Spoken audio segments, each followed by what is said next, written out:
as we get... Yeah, we're on air. Hey, everybody. Thank you for coming out tonight.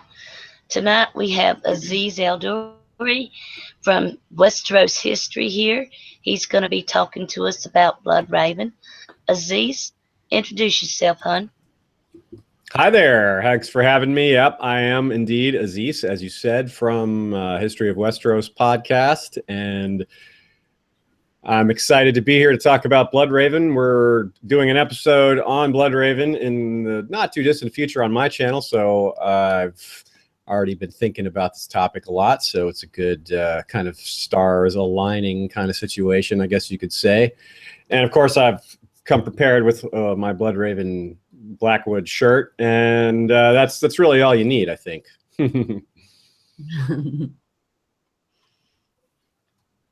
Ashley, go ahead, hon. Hello, everyone. Nice to see everybody in the chat. I'm Ashley from the Iron Underneath. I hope everyone's doing well. And please welcome Aziz. We're so excited to have him here tonight. And as always, I'm excited to be here. Steph. Hey, everybody. Can't wait to discuss Brynden Rivers. Thank you, Aziz, for coming on board to discuss with us. And hello, everyone hello, everyone in the chat. We'll get started. G'day,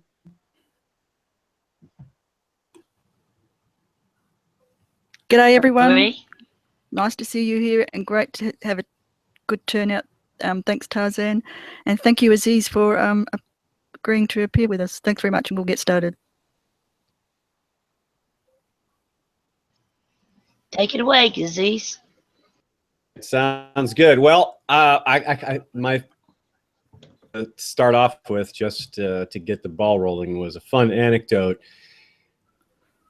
I read A Dance with Dragons. Of course, the character of Bloodraven was known to exist, but he wasn't known to still be living. That was, of course, a huge shock. And there were clues in the Bran chapters that it might be him, but nothing that really, said that it was him, until this line of I have seen these things with 1,000 eyes in one. And that really just gave it away. That's too specific. And that was one of the most, have to set the book down for a minute kind of moments that I had reading that book. And of course, there's a lot of those kind of moments in A Dance with Dragons. Finding out that who is, we had eventually had to do the math and figure out that this guy is about 125 years old. That's just mind blowing. We thought that was up there at age, and we've come to find out that, someone much older is out there and is going to have a big impact on the story. Well, what did you guys want to focus on? Did you want to start with talking about his history, or what feel here for how we should proceed? Okay. Give us a little bit of history, and then now that he is in the story, can we kind of speculate where his story may be going? I know in the TV show they pretty much told everything on him, but in the book, you never know what's going ahead. Well, yeah, I guess that's a good idea. We'll start with some basic history. He was born in 175, right around 175 AC. He was the son of King Aegon IV the Unworthy and Melissa Blackwood, who was the most beloved of Aegon IV's many mistresses. She was so well loved that even people who were friends of the wife of King Aegon were friends with Melissa, even though she was a mistress. So that just goes to show how well received she was. So this is the people that and so he grew up in a tumultuous time at court where there were characters like Daemon Blackfire and Bittersteel and all the elements at court that eventually led to the Blackfire Rebellions years later. But Brynden was a little bit younger, and he was kind of the runt. Of course, we know eventually he grew into be much more, but he was a smaller guy. Maybe a bit more like Martell, someone that wasn't physically imposing, still very feared as a warrior because of training and quickness and bravery and things like that. But still, while a lot of those other guys trained together, like Daemon Blackfire and Bittersteel, he was kind of, I would guess, we don't know these things for sure. There's not exactly a perspective of these guys when they were 5 and 6 years old. But in any case, this is the environment he grew up in a time that turned into, and he definitively took his side. He stayed loyal to the existing regime. I think that makes him his popularity in the fandom, because as you can see why we're here today, he is a very popular character, and he's done a lot of things that deserve criticism in his life, but he also qualities that are very admirable, such as this loyalty he had. And of course, he was only about 19, I believe. I'm doing that from memory. It might have been, I might be off by a year or two, but when the Blackfire Rebellion broke out, and of course, he was instrumental. He somehow won the trust of the regime to allow him to have his own personal guard, which was several hundred in size. Now, this may not stand out at first glimpse, but it's extremely unusual for anyone to have like that. Can anyone else think of an example? Probably not, right? There isn't much out there. Like the closest thing you have are people that have sellsword companies. Of course, there's lords that have their retinue, their household knights. But Brynden Rivers was none of those things. He didn't have lands. He doesn't have any kind of income coming from anywhere other than the crown. So very unusual, but it goes to show how trusted he was, because you don't let people have soldiers if you don't trust them. So let's see, going forward. So he was the one who killed Daemon Blackfire on the battlefield. That's huge, and that was both something that was met with acclaim and criticism, because that made him a kinslayer. It ended the Civil War, but kinslaying is about as taboo as you can get in Westeros. So you can't really do much more worse than that, except for maybe violating guest right, or both. Red wedding. Yeah. Anyway.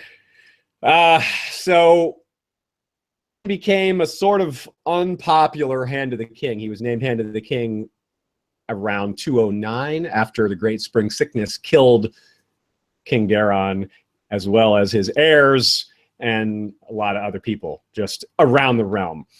Bloodraven was somehow blamed for a lot of this. Because in a scenario that reminds us of Tyrion, there's how Tyrion was blamed for so many things going wrong in King's Landing. They blamed people blamed him for Joffrey being terrible. People blamed him for a lot of things that were not his fault, just because of what he is and what he looks like, and people's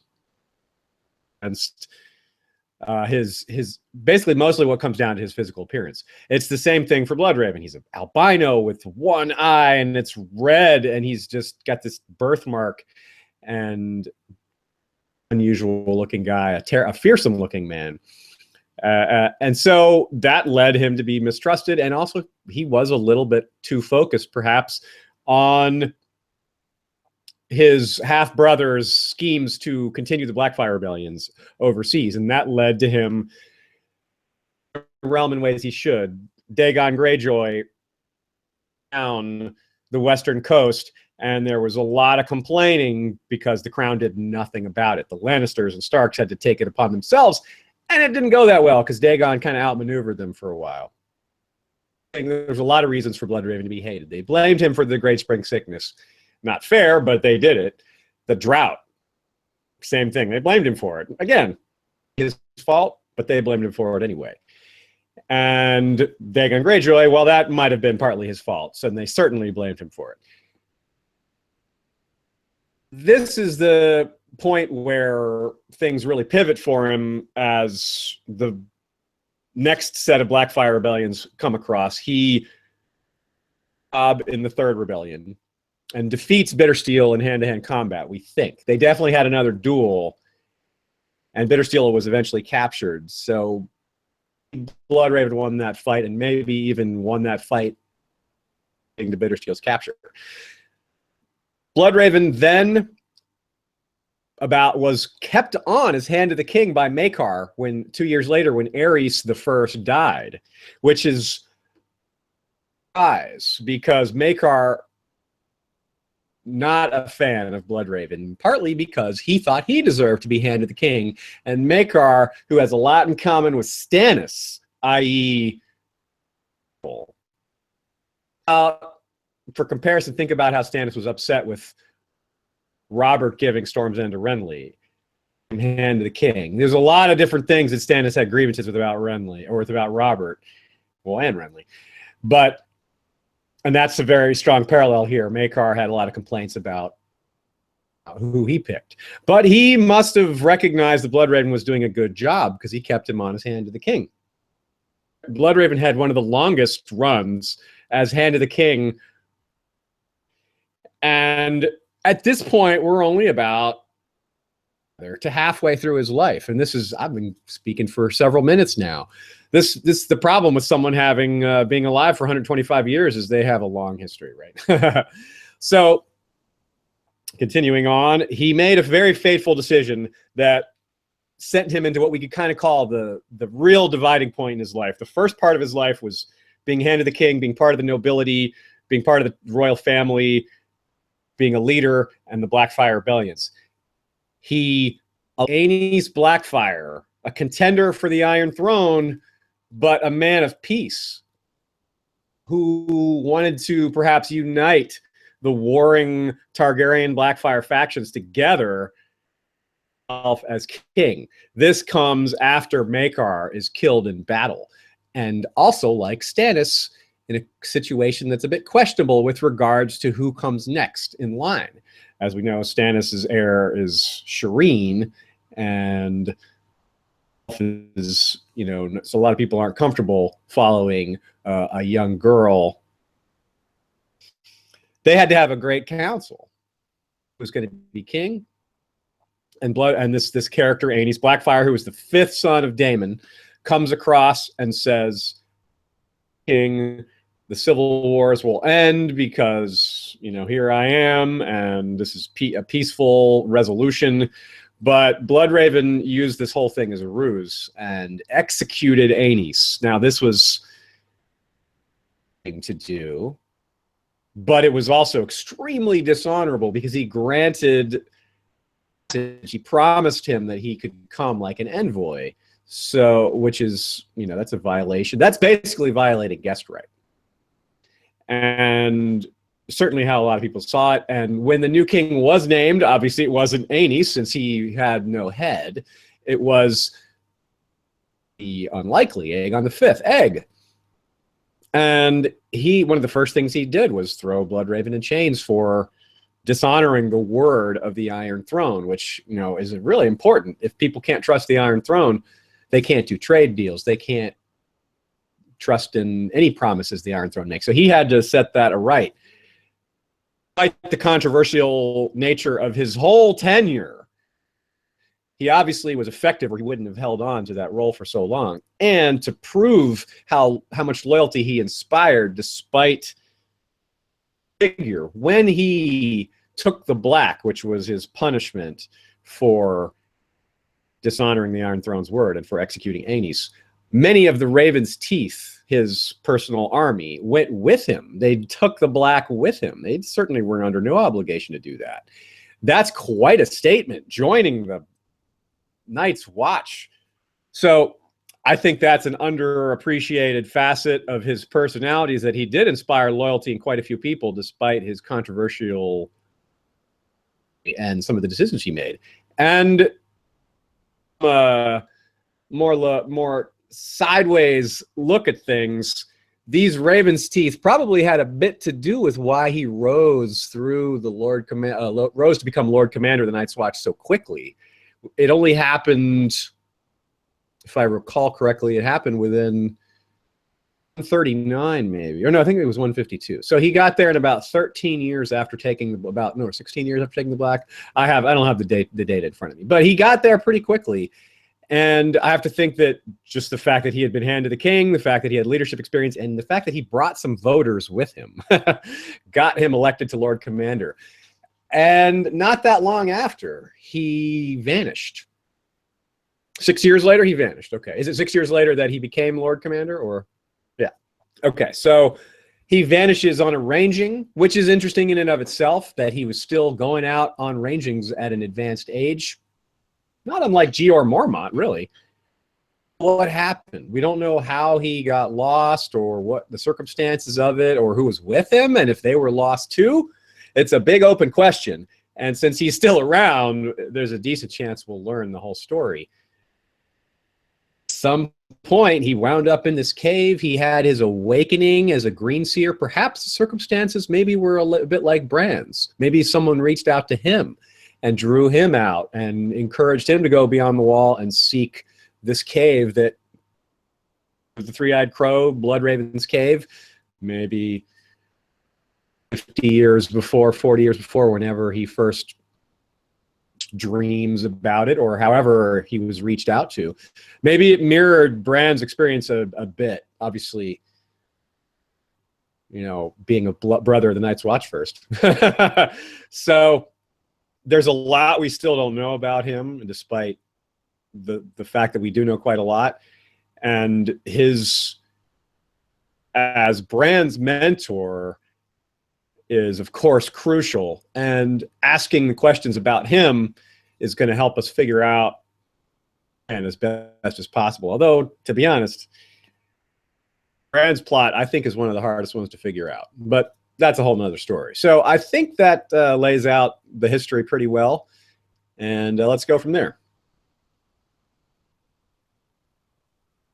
Ladies, y'all got anything you want to ask him or discuss? Well, you kind of answered one of my questions, is that did the children recognize Bloodraven as a green seer from the beginning? Or was it only when he went to the wall that they kind of saw him? And were they helping him all along because of his ability to glamour? Or was he warging and skin changing and not? Because I remember in the Duncan Egg, Dunk sees him and for a moment he actually sees Bloodraven, not Maynard Plum, and he's wearing a glamour. Yes, yes. Yeah, so do you think he could skin change and green seer? I definitely think that's a great question. It allows us to kind of make a distinction between certain types of magic. Melisandre and maybe a few others have shown us glamours can work. Not necessarily how they work, but where they come from. It seems to be her line of magic, whatever that means, which is seemingly distinct from the Children of the Forest. We haven't seen glamours linked to the old gods at all, at least not yet. So I think that earned in his own research, that's something from his history that I guess I didn't touch on much, is that he had that relationship with Shiera Seastar as well as with King Aerys. And that's a common belief that one of the reasons he was so well liked by King Aerys was that King Aerys also had a passion for the occult and had an interest in studying these old texts and looking at prophecies. And that's something they bonded over. And so trust him over, because of these two guys going and researching magic isn't, you know, that's not really what people like to see in a king and his top, you know, top guy. It makes people uncomfortable. It's not really, of the seven, so to speak, that's not really in that same umbrella. So yeah, I don't think that there's not a lot of evidence that he had contact with the children prior to. It certainly can't be ruled out. Now, so I don't think the glamours are evidence of his contact with the children, because I think that's another form of magic. But the quality of his spy network and the whole idea of 1,000 Eyes in One, and the notion that he may be able to look through ravens, given his nickname and all, is possible. But evidence that Bittersteel and others had spies at court, and that these guys getting outed. Bittersteel was rescued on his way to the wall by the Golden Company because information leaked about what was going to happen there. So there's a lot of evidence for spies at court. I think that if Bloodraven had these links to the children back then, if he had green sight, if he had a lot of warging power instead of maybe just the inkling of it, I think he would have been more effective at getting rid of some of these spies that were plaguing him.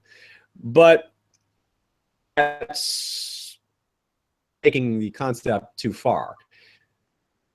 Something in the middle. You know, we don't have to look at extremes. It could be that Bran, he going on before he had a full awakening. You know, the Direwolves came along.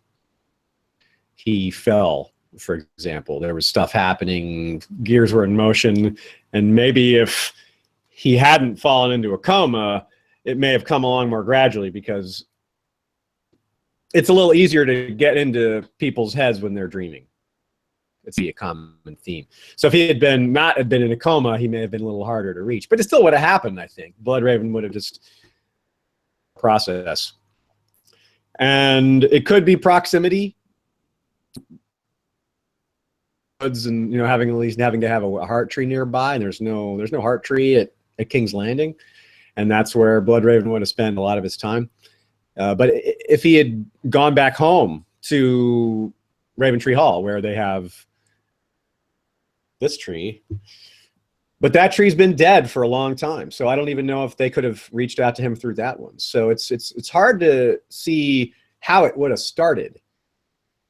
There's the portal of his wolf and the Winterfell heart tree farther north in general. I'm not sure if that matters, but I think the first two things matter.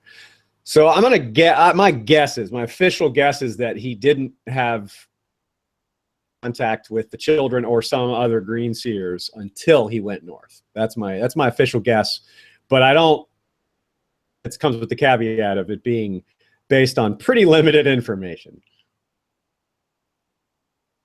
Any other questions? What's next? I just want to agree with you that the information is so little, but makes you wonder if the children of the forest did contact him, or did he find them? Like you were saying, that's really, really interesting to me how he got to that tree.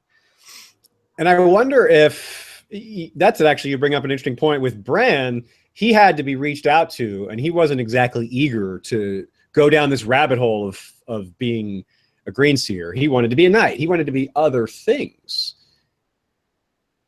He was already interested in the occult. He came in, he was already learning how to glamour, or at least researching prophecies, you know, from an early age. So if he heard voices or someone was in his dreams, he might be like, hey, what was that?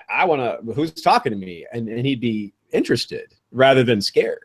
He might be a little scared also, but he might be fascinated by it more than anything. It might draw his attention. It might be something that he figuring out. Other characters would be kind of more terrified. Like, what is going on? Why am I hearing voices?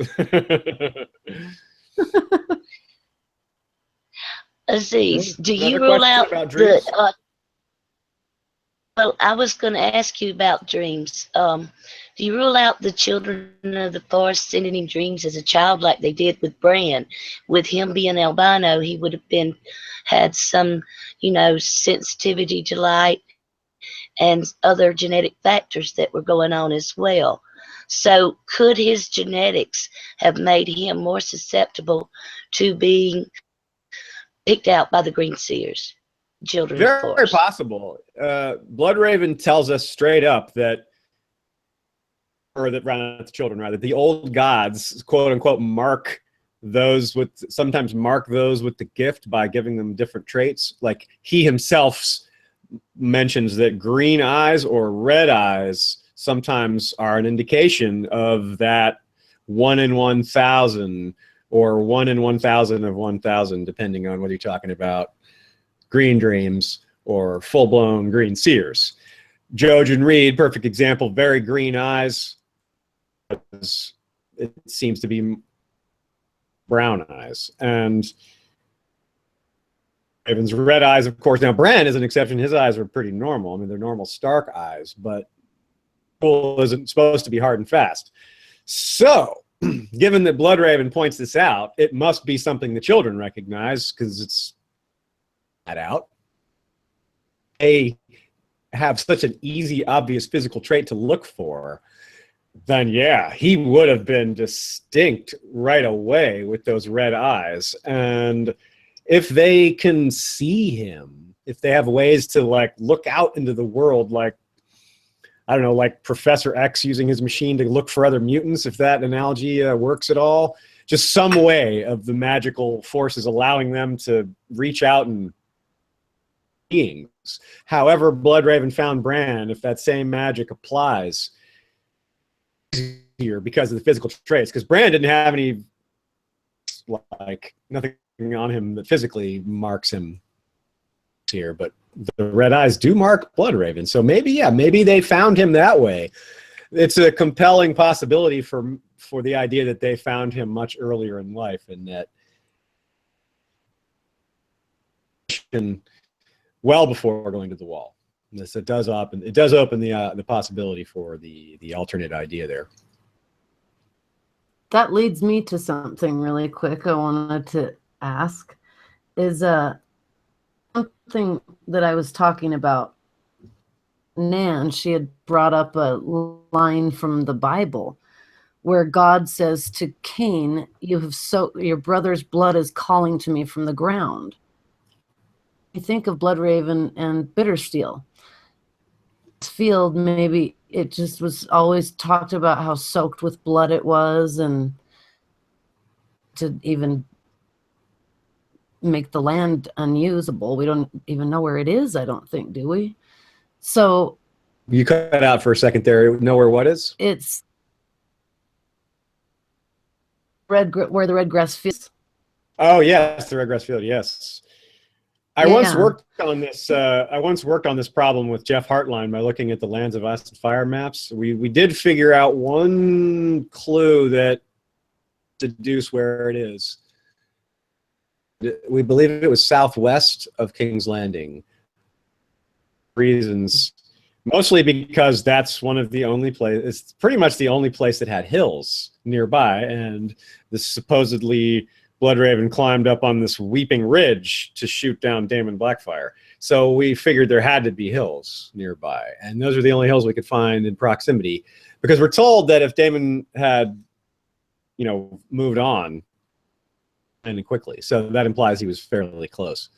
Also, we hear that the Valemen come up, or not the Valemen rather, but the comes up with Stormlanders and Dornishmen from the south, and that's where you would expect them to come from the south. But that's the direction they approached Daemon's army as well, which does imply that it was kind of one of these things where one's coming here, one's going this way, King's Landing's over here. But yeah, it's not. It's not it's one of those things where we're triangulating something based on very limited information, but trustworthy in a lot of ways because George is good at making sure all these things fit. We don't have it happen very often that we dig deep. Oh, this is inconsistent. He says one thing here and one thing here. It's extremely rare that in his world building. So it means that we could trust these guesses more than we could in other realms, whatever you want to call them. Like a good guess. I was just thinking if there was something tied maybe to the fact that they soaked that field with so much blood and that line from the Bible. I don't even know the Bible very well, but I started to get into it after line about what God had said to Cain. The land is calling to me from the land, he said. Marked Cain, and Bloodraven has the birthmark on his face. The birthmark, yeah, the wine stain. Mm. And I just wanted to see if you had anything I thought that was really interesting. Yeah, you know, I never actually haven't thought about that too much. I think that certainly, I guess I mentioned before, this all plays into his image and how his perception from afar is much different than that we're closer to him. We see people that start off hating him that end up liking him, and we see people that are close to him becoming, you know, trusting him quite a lot. Yeah, and if any of that is, it seems like most of that is merit-based, but you wonder if, you know, he's a guy with magic involved. You never know what else he's capable of and what he's done, because he's a guy that's shown not stop. He will not. Basically, to put it another way, let me angle my tongue and say he's an ends justify the means kind of guy. If the end result is good, it doesn't really matter what you have to do to get there, and that's something that a lot of people would criticize him for. Like the Aenys situation is perfect for that. So it was somebody that handled the plague by having a lot of buildings burned, having the pyromancers plague-infested bodies, and that caused parts of the city to burn down. But it was one of those things where it was probably better than the alternative.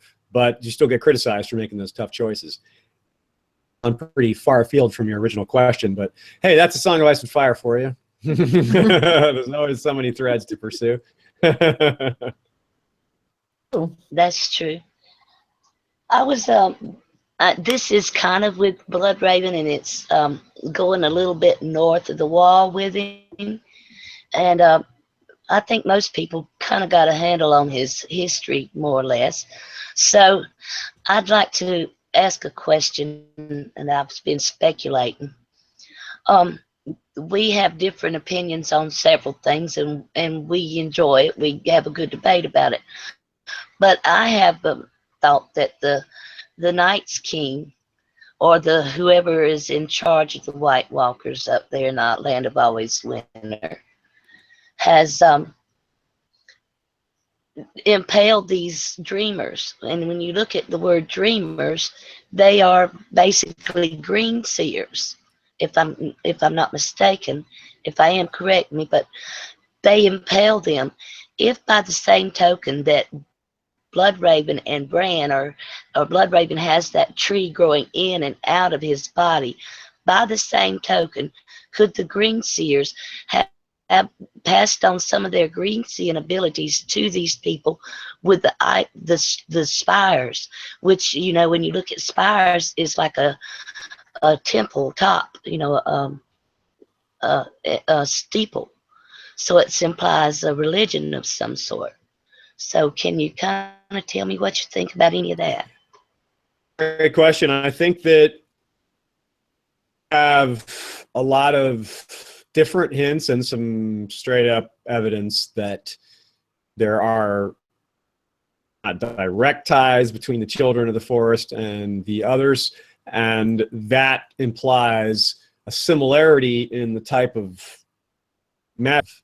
For example, I like to think of changing as the others are skin-changing dead bodies. It's just like a perverted, corrupted form of doing an animal is you doing it into a dead body. I think that's kind of a related concept, and is sort of speaks to the parallel magics that are going on between the children and the others, which speaks to their relationship.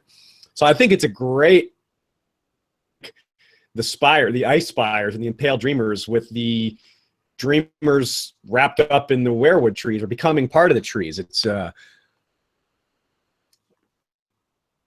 guess artistic parallel, literary parallel in a sense to Bran and his kind of existential terror at becoming a tree himself. The idea of that is terrifying to him, which it should be. I mean, he's just an 8-year-old boy, and the idea of becoming part of a tree forever is, I don't think that's appealing at any point in life, let alone when you're a child. So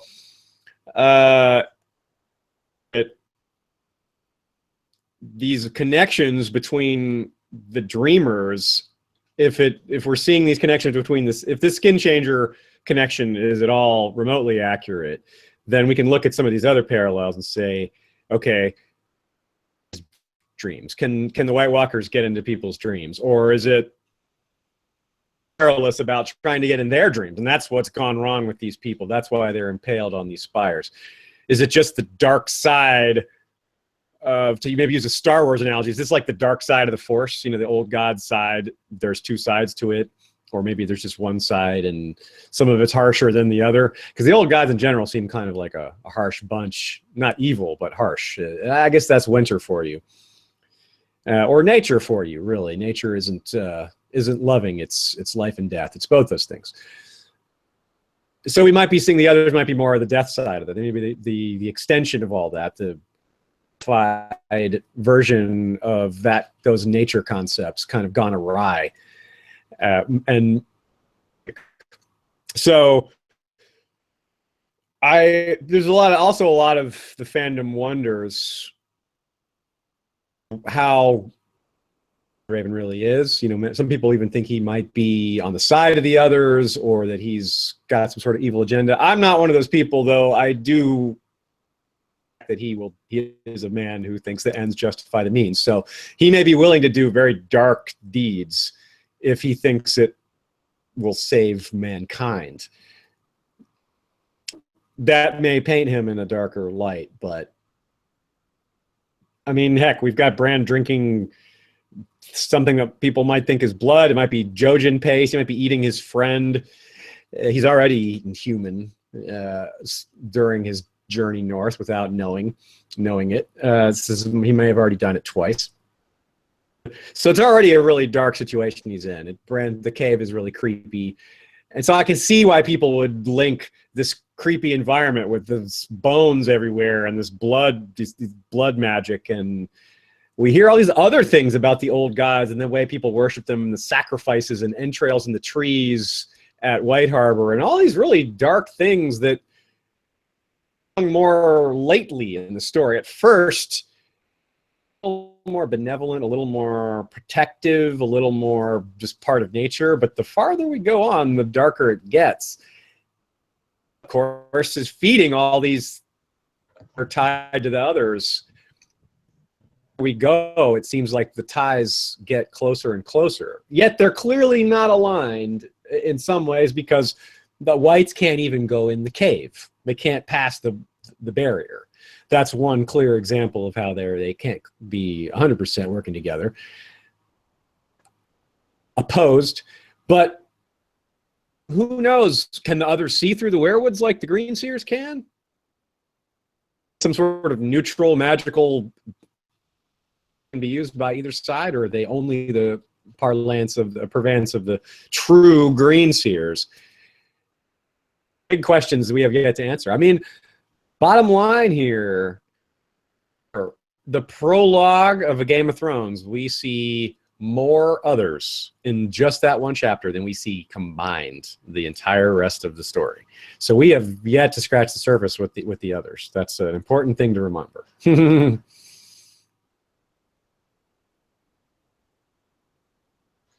Steffi, you got something, huh? Yeah, I'll just go over my notes from before. Okay, I found it really weird when I was looking into Brynden, when he refers to himself, when he's talking to Bran, that he has black blood. The only other person beyond the wall that has this is Craster, which I found very interesting, that both of them would bring it up about themselves. As for your main topic on the description of himself, where is the quote? I have it right here somewhere. Okay, anyways, you said that he was scrawny, and Brynden tells Bran, he's like, the chosen ones are not robust, and their quick years upon the earth are few. For every song must have its balance, but once it's inside the wood, they linger long indeed. So it matches that description perfectly. So I found that very interesting. As for And I As for think let me the just realm- jump in for just a second there. That's a really good catch because, and it's important to note that because George is extremely careful with repeated language. For example, rustling, when the way voices coming through the trees sound. When Bran tries to speak to his father in the past, it's the sound of rustling. And when Theon hears it, it's exactly that word. Another example is really strong cider. Very, very mundane example, but it's used in the series. 5 of them are in one chapter, and one of them is in another chapter referring to the same location where that same cider comes from, which is the Quill and Tankard Inn in Old Town. So it's sometimes people can read too much into language, but George is so deliberate with his word choice that I think it does bear fruit to pay attention to those things. You can't take it too far, but it really does pay to take note. As for You had some- yeah, I have a little more. As for the realm, I found it really weird that when the talker and the sworn sword is like going off about how the horrible hand of the king and all this garbage, all I kept thinking about is Tyrion is called a demon monkey, and basically his character is, or like, yeah, his character is slandered, right? And I'm like, but Tyrion tried his best to do right for the realm. And then when it came to that same exact area of being, it came from Egg as well. And he said, it's better not to be frightened, but frightening. And then I thought about the Mercy chapter in the Winds of Winter, if I could just read the paragraph quickly. On stage, Bonanno was bargaining with Morrow's sinister stranger. Give me the cup, he told the stranger, for I shall drink deep, and if it tastes of gold and lion's blood, so much the better. As I cannot be the hero, let me be the monster and lessen them in fear in place of love. So he's doing these horrible things, like throughout the Blackfire Rebellions, the Great Spring Sickness, the Great Council, in order for him to show you this love. Like, he's not doing it to harm you or do things to you because somehow he feels like he's been illed. It's because he loves you, right? Like, he loves Daron and the Targaryens and the rest of them. It's more for preserving that goodness. For his appearance as well, I found it very strange that when I was reading Bran's chapters again, Cold Hands also is known as, like, his face and features are known as milk and bone white, which is the same thing that Brynden has while he's alive.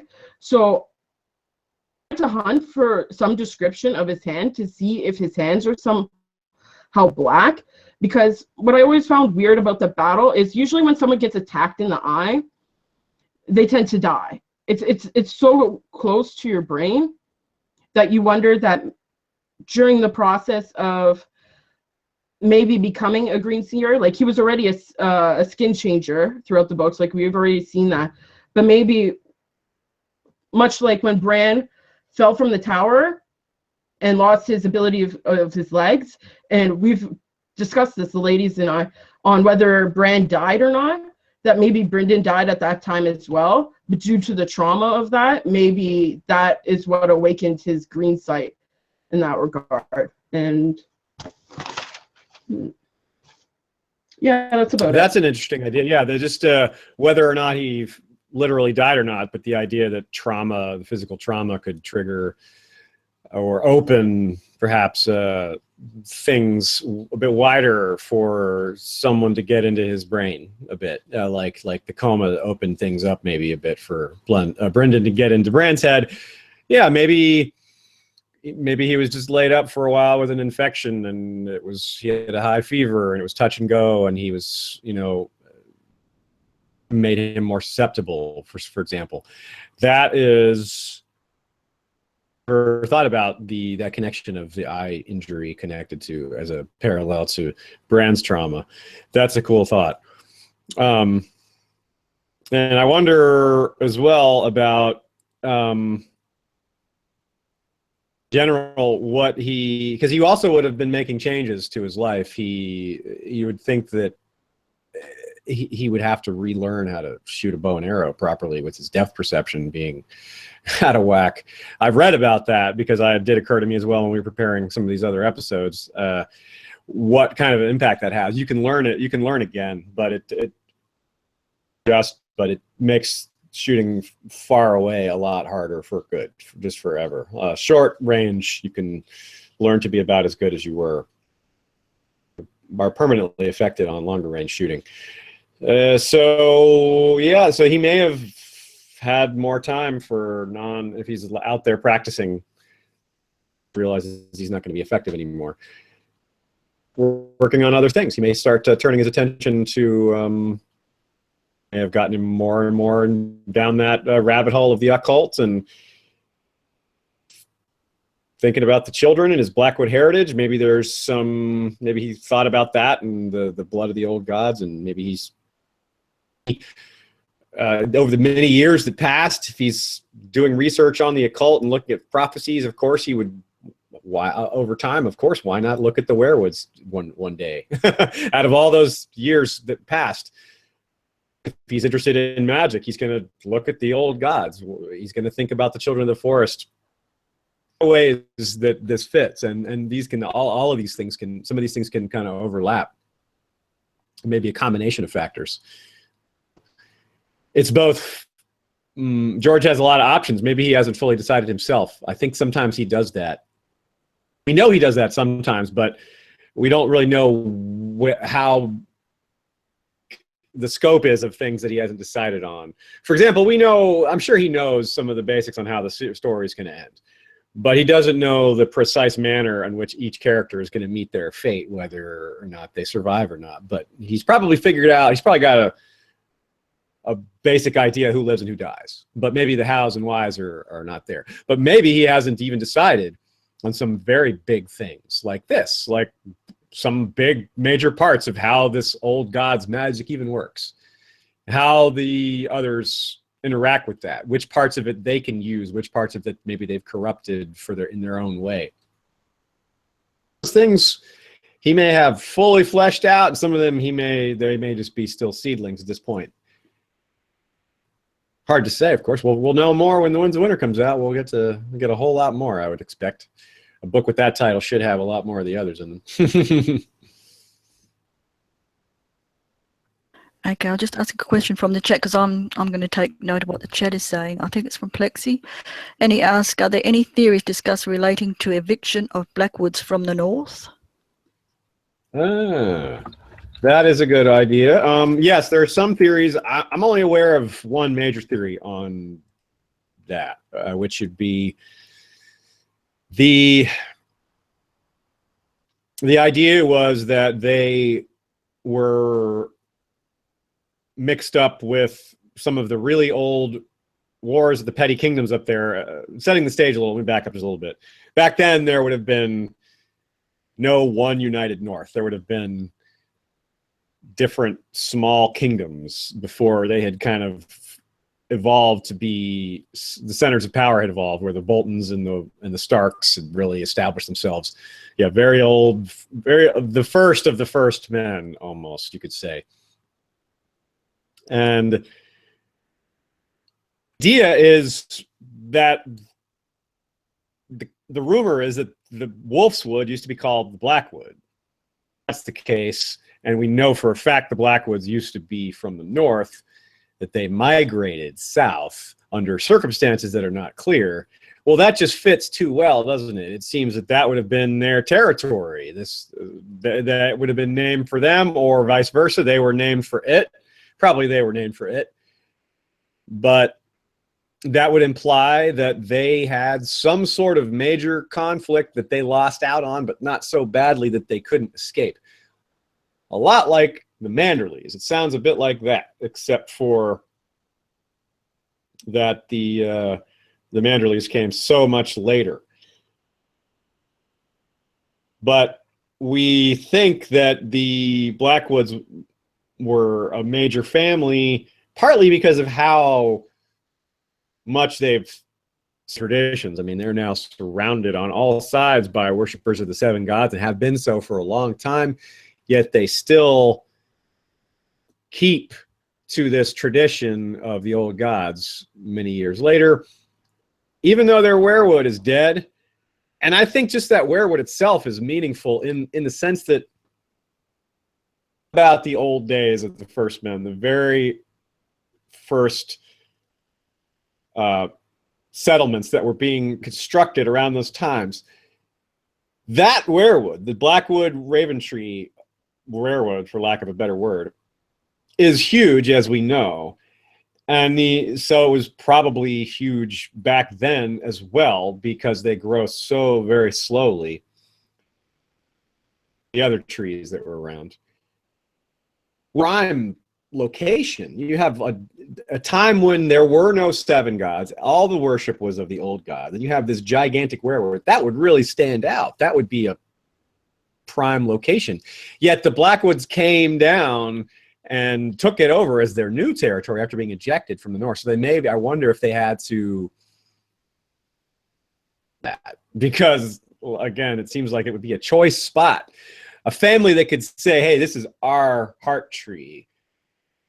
Tree could claim to have clout in the region. They say, we've got the biggest weirwood, the biggest heart tree. It's like because these things are like shrines. The weirwoods are priest, temple, and place of worship all at once, and all the different terms you can use there. So having control of the tree is like owning the biggest temple around. So it just gives you all kinds of prestige, and I would think so. There's a lot to be said about that, and I wonder what kind of tree they. But the north, I wonder what their main heart tree was back. And if they tried to any kind of contact with it after they left, or whether that was traumatic for them to have to leave it, or maybe someone destroyed it. Maybe that's part of why they left, or what forced them to leave. Very rich, fertile ground for theorizing, I'd say. The question here is, was that tree petrified? Yes, the Raven tree weirwood is petrified. It doesn't... it is not alive. It has gone hard in a stony in a sense. I'm not sure if it's fully fried, but I believe it's begun, because it's supposedly been that way for quite a while. But the ravens still come to it, which is perhaps we don't really hear about anything else. What we don't know is what its face looks like. Unfortunately, Jamie goes there and sees the branches, but he doesn't get to look trunk, which is just too bad. I really wish we could have seen its face. Pardon me, we got a little phone call there. And so I think there's, I wonder if we're going to learn more about that tree. I almost doubt it, but I hope we don't. I hope we learn more about it, but I wonder if we too far outside of the mainstream story that George is trying to tell. I'll remain optimistic. Who's got another question? I'll go next. All right. I was actually looking at Celtic mythology when I was studying, and what I found is that there's a goddess named Danu, D-A-N-U. Okay. Celtic history. She's kind of the mother goddess, and they actually had two hills in Ireland that they named the Pops of Anu for this goddess, and it's the same exact thing as Missy's teats and Barbara's teats. So I wondered, like, do you think we're going to see some more? I mean, you just talked about House Blackwood. Do you think we're going to see, or there's also a cave in this story. Do you think we're going to see something that shows that Bloodraven is line as Bran, as Jon, and maybe that he's trying to get to Jon so that he can help he can help the War for the Dawn, but get to Jon? Might be. It's unclear kind of connection. Team, there's like a strong direct connection, but the biggest bit of evidence I think we get is in Clash of Kings, Jon's chapter, where he has his first real wolf dream, probably his most meaningful wolf dream of all, where he speaks to Bran. It's shortly after. It's also the time when weirwood kind of emerges from the stone and touches him on the forehead. It's when Bran is, and Bran describes it as talking to Jon through Ghost. He describes Ghost as the conduit there, which is interesting. And we all, and corroborating that with some other evidence that shows that Ghost is the conduit. This is important. Jon has a dream of Shaggy Dog, and be through Ghost as well. And of course, as we see here, someone points out in the chat that Ghost has the same coloring as a weirwood, which so does Bloodraven, and also have that coloring with each other. The red eyes,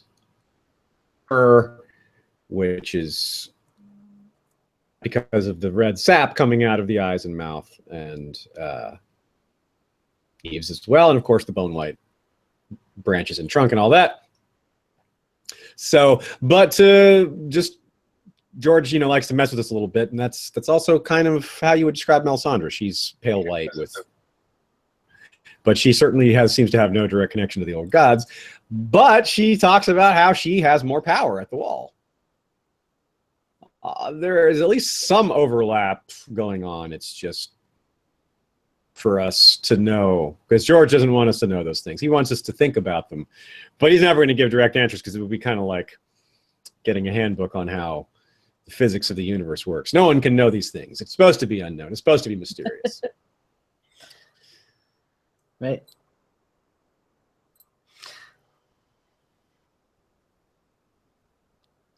What else do we have? You want to go, Steph?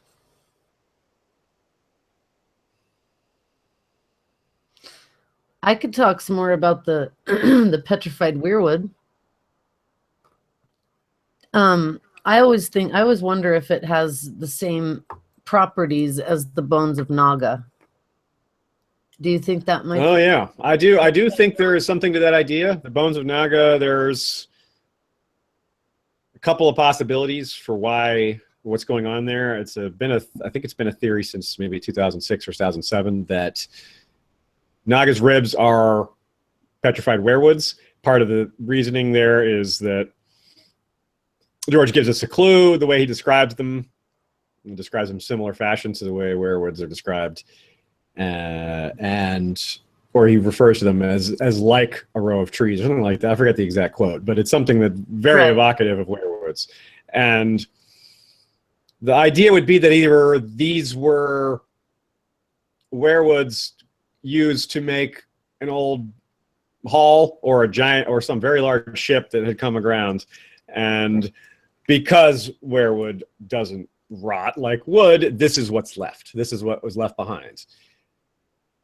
Or they were shaped when they were living, or that they really are just what they say they are. They're just rock. But there's other clues that George gave us with regards to the interaction between the ancient Ironborn and weirwood trees. For example, Ironborn prophet of the drowned god who was called Galen Whitestaff, I believe that was his name, and his staff was made of weirwood. And there was supposedly an Ironborn or hero, I forget which, who carved a ship out of a tree named Yig that people sacrificed to, or that demanded sacrifice, which really just sounds like a perversion of the idea of people sacrificing to heart trees. So this demon tree, well, to people who didn't worship this first men, didn't start off by worshiping the old gods. They had their own gods and then gradually adapted to worship the old gods. So some of the first men would have looked on these practices of sacrificing to the old gods as horrendous, as terrible. And so you could see why they might call people put entrails on or sacrifice people. They might call this demon god that's demanding sacrifices, and they would perceive it that way. And so someone to make a ship out of that would become a great legend, a great story that people would tell. You know, like this heroic guy kills and makes a boat out of it. That's, for a seafaring culture, like that's what a rich tale that is. But given those details, it really just sounds like he made a tree. The basics of that story, it sounds like the guy made a ship out of weirwood. That ship would not be, it would sink, right? It turns to stone, and it's not going to be good forever. Still, that's a ship that would last a long time. I don't suppose that petrification process happens overnight. So there's a lot of clues there. It's not just the Naga's Rib story that gets us to think about the weirwoods, and that there's a couple of clues in the chapter from the Winds of the Sample chapter of the carvings in those caves. Forest didn't use stone tools, so the idea of them stone or even carving the trees has always seemed a little odd to me, because how would it's those tools. So how do they carve the faces in the weirwoods if they didn't have those tools? The answer has got to be something. Maybe. So I see a question here. Right, What do people think about the Blackwood Stark Craster connection? Good. From Sam. Good question. Yeah, from Sam. Okay, that is a good question. Craster talks about White Tree. His mother was from White Tree Village. Sorry, not Sam. The whole party of Night's Watch, when Jorah and Jon and everybody are still together before the big fight, before Jon goes off. Fans, they pass by White Tree Village. Out of the Heart Tree, which has this terrible, terrifying face, and the fact that there's a big open space in the tree where there's a bunch of burned bones, where they're kind of uneasy about what the bones are, so the implication is that they might be human bones. So this is where Craster is from, this village, where this sacrifice has happened. So that obviously corroborates with Craster being a guy who offers sacrifices to the others, which in turn corroborates some kind of connection between the old gods and the children and the others and all these, some sort of interconnectedness because of the similarities in all these anecdotes, I guess, for lack of a better term, just the similarities between these stories that George gives us. And he's precise with his wording, and he doesn't waste a lot of space and time on generic world building. He loves to fill the world out, but he wants those things to have meaning. It's not just window dressing most of the time. He repeats something. If he draws your attention to something more than once, it's probably because it's a plot point and not just a cool detail. And he's drawn our attention to sacrifices to the old gods, and with Craster, it's specifically sacrifices to the others, and they're a bit more serious, right? It's the sacrifices to the old gods. Captives, we see the Bran's vision where the bronze sickle is used to kill some person. With Craster, it's giving up babies. That's sacrifices. Giving up newborn babies is about as bad as it gets. So it seems like this is a step farther, or several steps farther from even from just regular human sacrifices, as weird as that sounds. But it also seems to work, right? Craster has been left alone. The other wildlings talk about how Mance Raider's killed 100 whites by himself, and Tormund talks about how you can't fight the cold, and how they talk about Craster like something's wrong with that guy, like something's off about him. Mance should have killed him long ago. So give us a lot of direct stuff, but he gives us so many just little clues that all fit together. It's like we have that filled in, and we can see these chunks, and we can kind of corroborate what the whole picture is, but all of it. So on to how the Blackwood stuff into all that, but I guess I wouldn't really be sure. The Blackwood blood is interesting because of how it is. It's in the Targaryen bloodline as well, and the fact that Dany is. Those are her two main, most recent ancestors, are Targaryen and Blackwood. And you go back farther, and there's lots of other things like Aaron and Dane and these other things, but it's hard to know how much any of that matters. But Blackwood is the recent one, the one that has stayed fairly pure since it was put into the line because of their incest tradition. I see another question here. Yeah, I got one. You know, it was said that Bloodraven could change his face. And I know a lot of that is glamour. But is it possible that he had spent time in Faceless Men as Arya did in her younger days? Well, it's possible, but it would be a bit harder to explain because of his high position at court. An absence for him would have to be earlier in his career. I don't think he could have the king, and that would have been around 209. So if it was at all possible, it would have had to come between the years of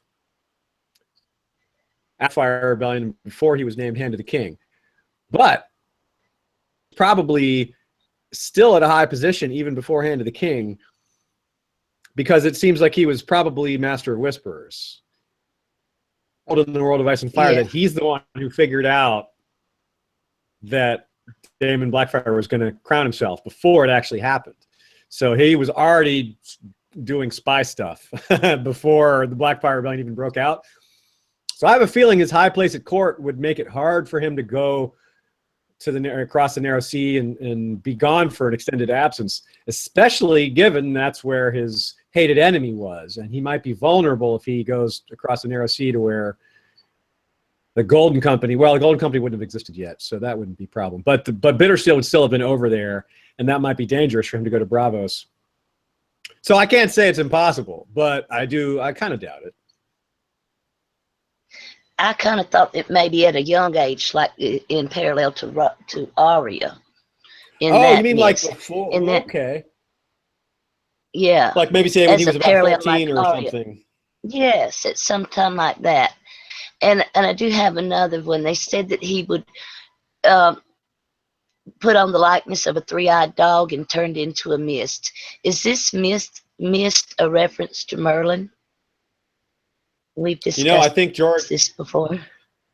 I think it might be because George is a big fan of the Arthurian legends, and he's inserted some Arthurian stuff directly. And I mean, Arthur Dane is an Arthurian hero if I ever saw one, for example. And might be. I think that is George loves to make nods to the classics, and he's not shy about it. He's very open about it. He loves to throw in homages to things. Heck, he throws in homages to the Muppets in the World of Ice and Fire, right? So I don't think it's a stretch at all to think that are on point like Arthurian legend, which is a bit of a better fit than Muppets for Westeros.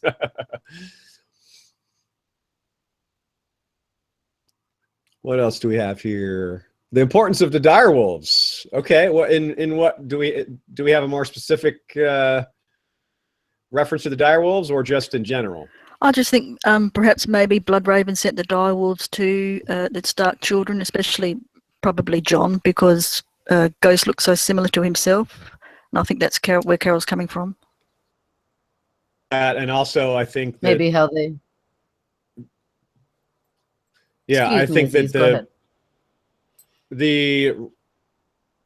it's almost unthinkable to me that they weren't sent by him, the direwolves, because we hear there hasn't been a direwolf south of the wall for 200 years. They say that's one of the first thing they respond to about the situation, and that is to say, obviously, that it's an extremely rare occurrence, and they're just clearly, I mean, it's just a bit of foreshadowing. It's almost, I've seen some people criticize it because it's so blatant, the whole, well, but I've seen it because it's so, some people call it almost ham-fisted, the direwolf and the stag, the antler jammed in the throat of a direwolf is just not really that subtle, I guess, is the complaint. I don't think it's a problem, but I think it's cool. But I have heard that a lot, so it's a feeling, you know, that permeates the fandom. But it's the same, by the same token, that does kind of indicate that it's not supposed to be a coincidence. It's not supposed to be a random occurrence. It's not supposed to be, you know, just providence. It's supposed to have been a design. It's by design. And one of the other subtle clues there, this is one of my favorite details from the early parts of the books, is, and I guess pieces of proof that the books were meant to be reread, which you don't really need proof for because George has just straight up said that the books are meant to be reread. So yeah, that's the best evidence of all. George is directly telling you. But what I'm referring to is when they are leaving the direwolves, they're leaving the body, and John says, "Wait, did you hear that?" And Bran, this is from Bran's point of view, and Bran says, "No." John doesn't. No one says anything. Like, nobody heard anything. John goes back, and everyone's like, "Oh, he heard the direwolf." It's easy to just pass by that, right? Ghost never makes a sound ever. That is established much later. A truism as far as these things go. Never makes a sound. So how did John hear him? He didn't. It was the connection. And how could John be already having a connection with Ghost within meeting him within minutes? I think that has to be Bloodraven getting in there and making things happen. So yeah, I think Bloodraven orchestrated that whole thing because it just is. Otherwise, it's just a weird coincidence that just doesn't. That's just an odd way to set up the story. That you know, just by this strange coincidence. It's too perfect, right? 6 direwolves, 6 Starks. It's just, yeah, that's too random to not be engineered. And also from Alicia, we have. Sorry. I see a response here. I want to respond to real quick. Does Ghost growl at the dogs when fighting over food? No, he just bares his teeth. No, it's a soundless fang bearing. Very distinct. It's when it's important to note. But it's easy to miss. And I think Ghost on TV might growl, and that I think throws people off too, because I don't think they kept to the total silence with the TV Ghost. So I think that can throw people off. Easy to do. The show can throw people off on the book plots really easily. It happens to me a lot too. You guys feel free to correct me if I'm wrong on that one, but I'm almost positive Ghost has never made a sound. No, you're right. And from I'm losing Alicia. I have to look up. Sorry. Who translated the deal between Craster and the others? Good question. Yeah. Thank you, Aziz. Is it just a tradition, maybe, because you know he's something he learned from his mother that's been passed down for years? That you always leave your male sons out there for the others. That's what we've been doing for thousands of years. I don't know about that either, because we're told that the others have only recently returned, right? Seen for that long. Some people think maybe Craster's sons are what helped bring the others back. I'm not so sure about that, because that would imply maybe a longer term thing. Like, how do they go from babies to others so quickly? Seems like that would take decades to play out. And they seem to be really old, at least the way they're described in the prologue. They seem really ancient, which, you know, that could just be magical manipulation. But it feels odd to me that a baby becomes this old-looking in a short period of time. That doesn't feel right to me. So something else is going on with those babies, and it's kind of chilling to think about. Chilling, get it? Pun intended. They are future others, long in the future. I mean, I don't think they can procreate. So if they, like any species, especially a species that is derived from this nature magic, the others, if there's some perversion of nature magic, they would want to form. Their primary goal would be to propagate, to their seed, to be, you know, like trees want to make more trees, and plants want to grow, and vines want to grow. If these are nature beings, even corrupted evil nature beings, they're going to want to grow, and they want to make more of themselves, and they got to do that whatever way they can. If they can't make babies the way normal creatures do, they have to do it through magic and by taking human babies and doing whatever they do. Well, that's what they got to do. They got to do what they got to do, however it works. Aziz, in the books though, Onan says that the wildlings, she has a very poor opinion of the wildlings and throughout the whole thing. And of course you never believe with Crow. But she says that the others take wildlings and procreate, causing half human, half other children or beings. That's true. And that's corroborated by the Night King story, yeah. Yes, yes. Okay.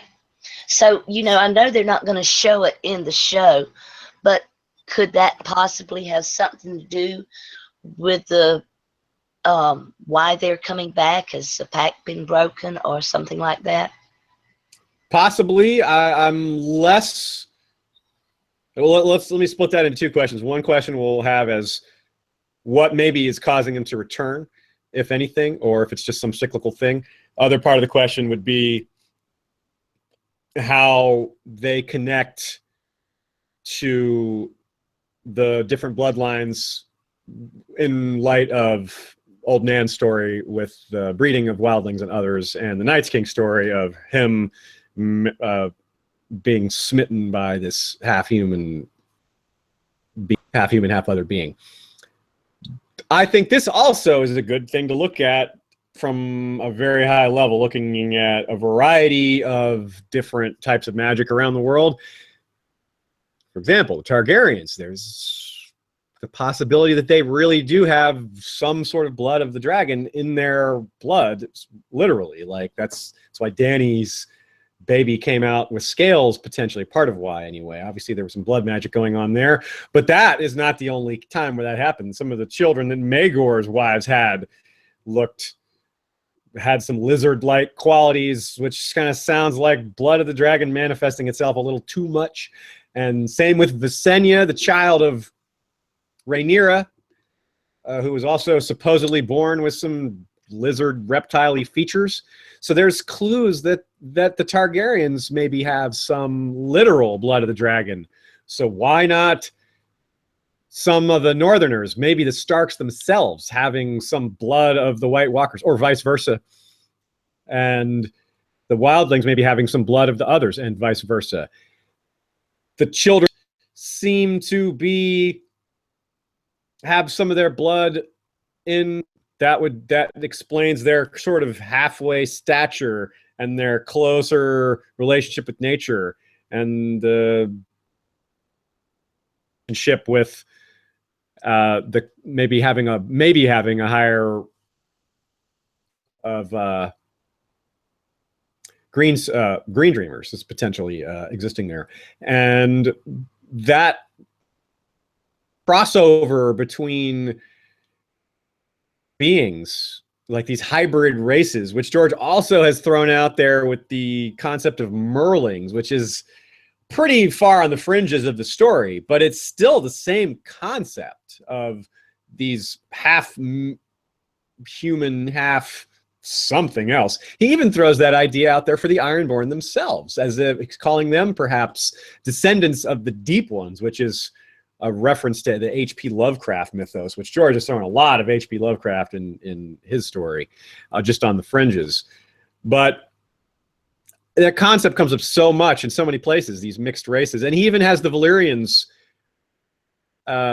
freehold specifically manipulating these things at the city of Gorgassos in the Basilisk Isles, where he talks about specifically blood mages trying to make new creatures, trying to combine humans and creatures. It's blatantly displayed as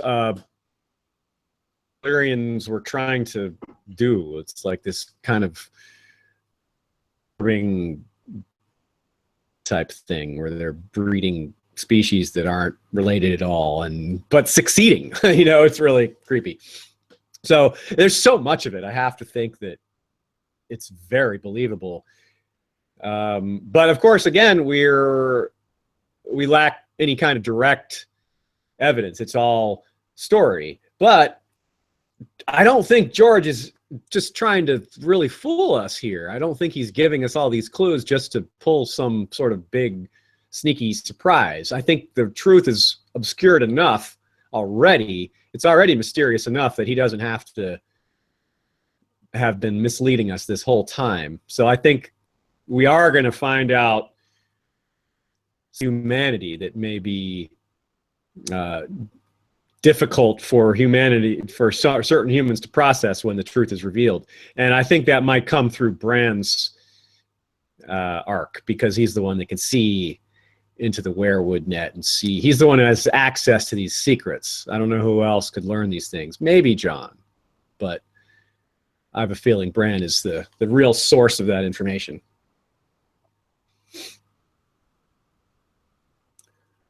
Okay, here's a comment regarding this question. Their bloodlines may be getting weak, hence they are invading again to strengthen the bloodlines again. Okay, I like that idea, especially as it relates to the concept of the Targaryens on the other side. If this is the story of Ice and Fire, there's balances on a lot of these things have parallels on their opposite end.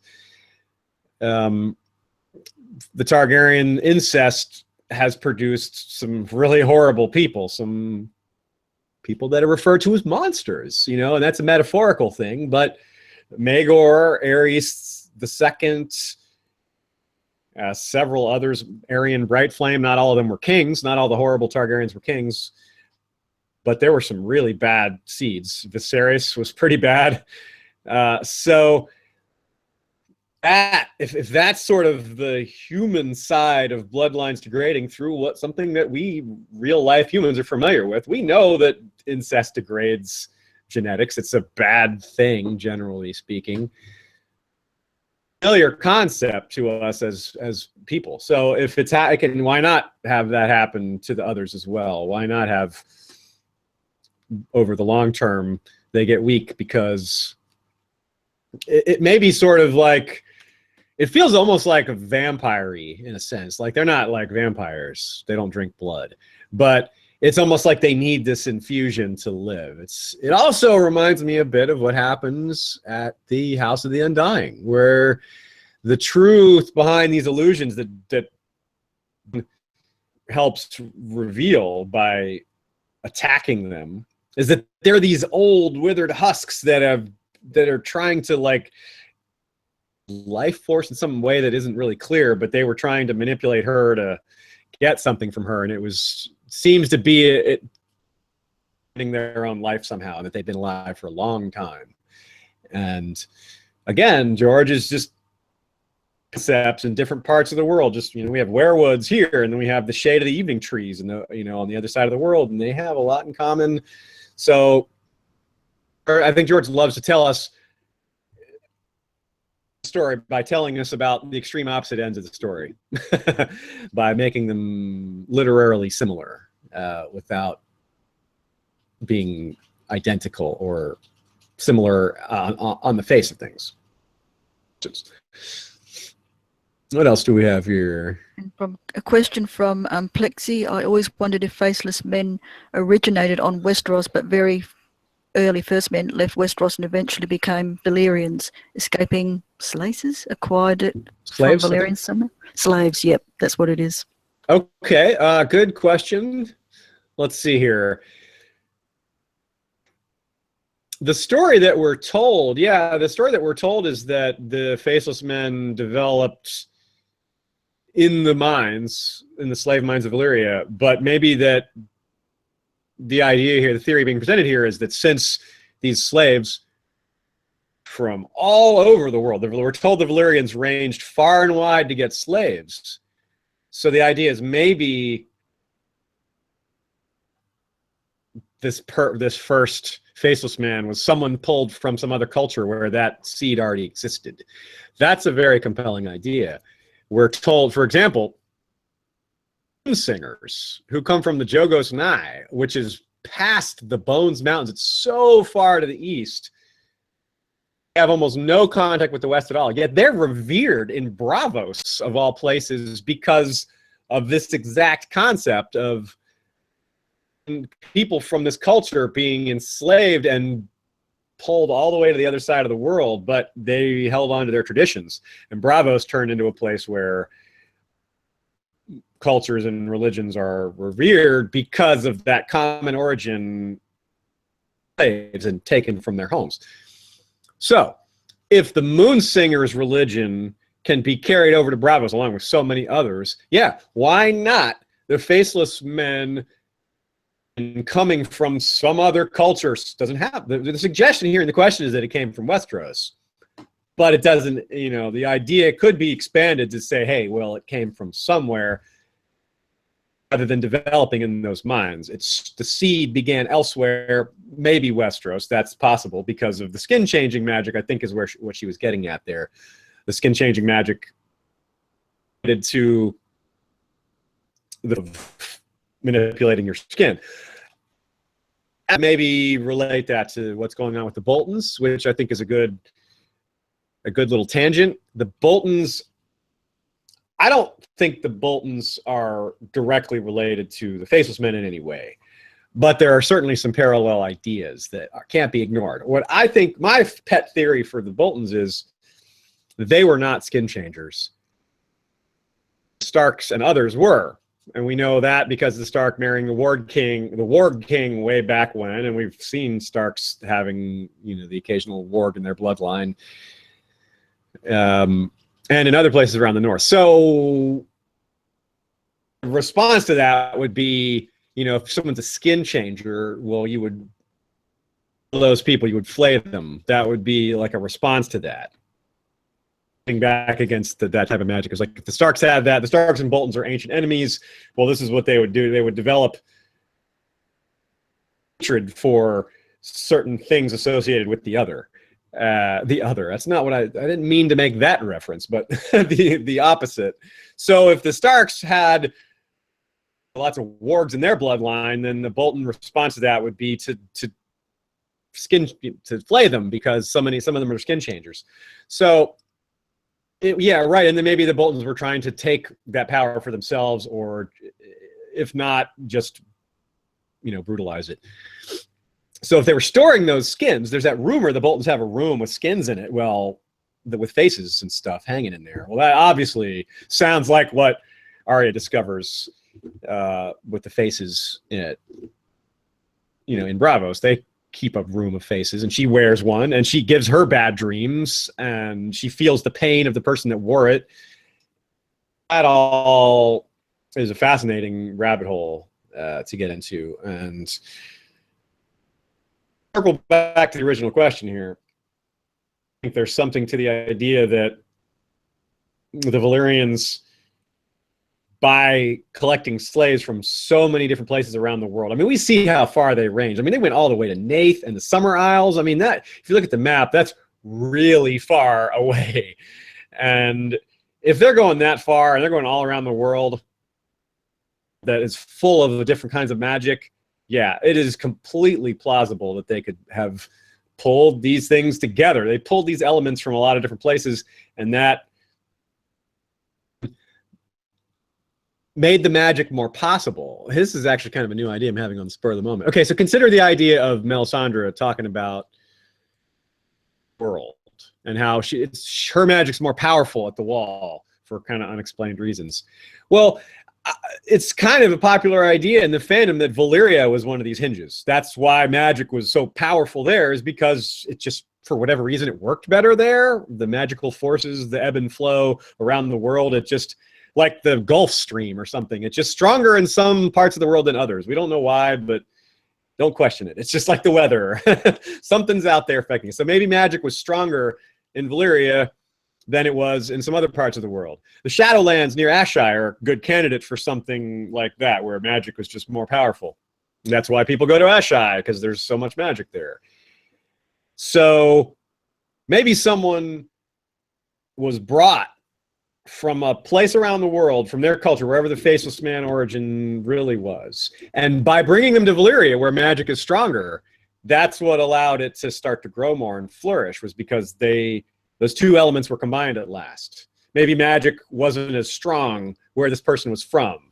So bringing them into an area where magic was more amplified brought that ability out of them. Plus the extreme circumstances, just, you know, being forced to toil in these mines in, you know, death-inducing conditions.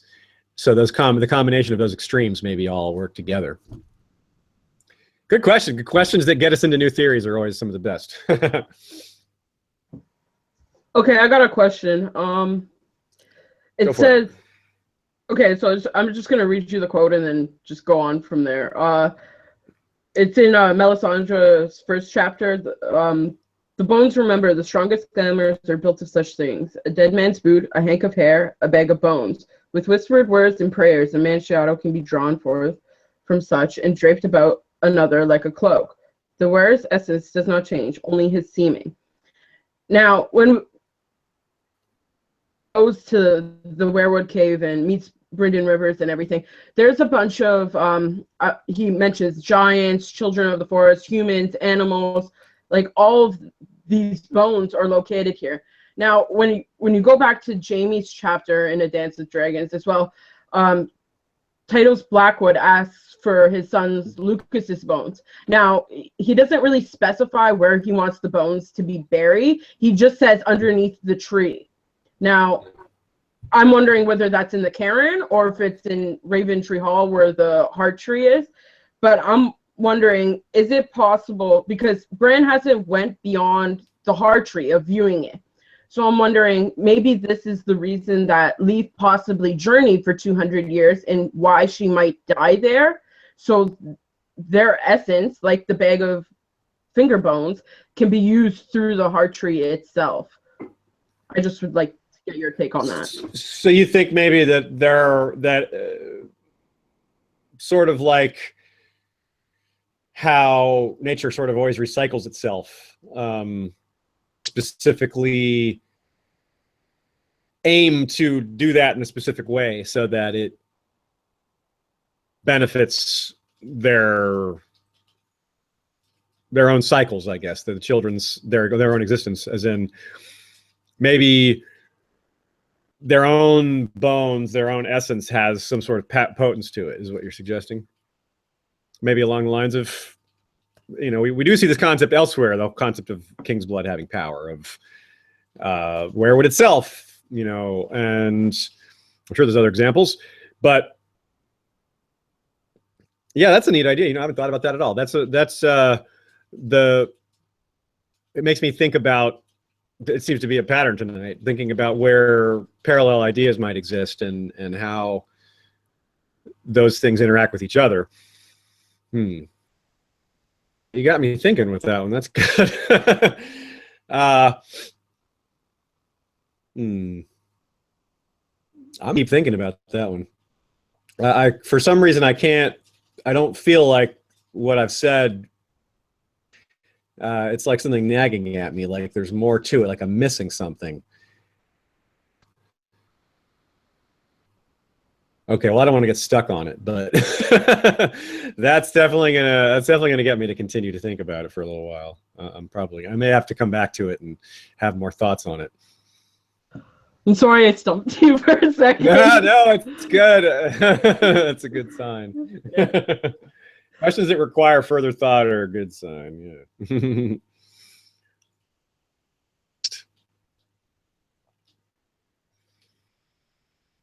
I see I see a question related to the power of maybe the Valyrians coming about after the arm of Dorne and the neck was broken. In other words, did the works of the children, did that somehow trigger the beginning of the Valyrians as a race?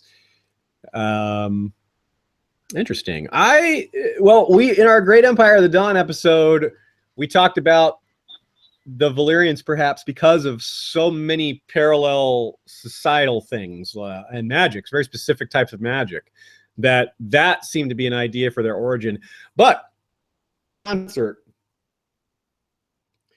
example, we also theorized that some of these very ancient Empire of the Dawn came to Westeros. So if they did, they could have gone to Valyria after coming to Westeros first. We're talking about really long periods of time. It may sound like a stretch for someone to migrate from Ashai to Westeros and then later to Valyria, which is in between the two. But we're talking about thousands and thousands of years in between these events. It doesn't have to be something that happened over a short time. We're talking the descendants of a really ancient race, some other new race in a new place, something else, which would be, in this case, that third migration would be the Valyrians. Would be what they look like. That's something that's really hard to ignore because it's so distinct. There is evidence that the ancient members of the Great Empire of the Dawn, at least some of them, had this kind of Valyrian look that we associate with the Targaryens and others, the purple eyes, other color eyes too, but the purple are specifically mentioned, amethysts in particular, which is a distinct purple, not just purple generically, and the silvery platinum gold hair that we associate with them as well. And it's not just the Valyrians that have that look, it's just the one that we associate with them the most, because there's traces of that in Westeros, or at least similar instances of that in Westeros is probably a better way to put it, because the Danes are an example. They don't have necessarily that color hair, but some of them do-ish, and the eye color is at least purple sometimes. And there's some evidence of that with the High Tower. So the High Towers are kind of we don't get a great look at what they look at, or what they look like. So, but we're specifically told by George that the Danes are not the Valyrian. But he didn't rule out the opposite, that the Valyrians maybe have a common ancestor with the Danes. So any kind of tracing these bloodlines from Westeros to Valyria, or from farther east to Valyria, or both, any of it can work, and there's a lot of evidence that fits. It's not enough evidence to say yes, but it's enough to say this works. There's nothing that really stands out as this is strong counter evidence. There's nothing really that I can point to that says this really argues against it. You know, you can't really prove things by only looking at the negatives, but it helps when there aren't any to be found. That always is a nice feeling when presenting a point, when no one can come up with a good.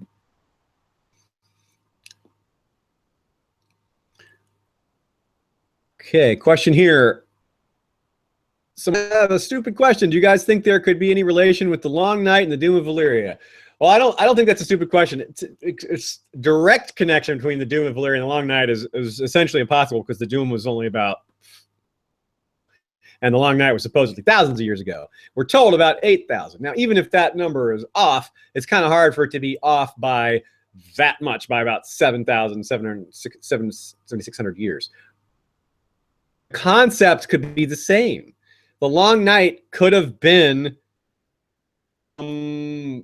volcanic cataclysm that covered the earth and the sun from the earth for a long time because of the clouds. That is something that has probably happened on earth in the ancient times, well before even humanity existed, and on a smaller scale during the existence of humanity. We've seen real ash meteors coming to Earth, hitting a place and causing the sky to be darkened for months, or even I believe there's a case or two that it's longer than months, where a year or two even. Mini ice age. I see someone mentioning in the chat here. Absolutely, there is human evidence for this in the real world, not covering the entire globe.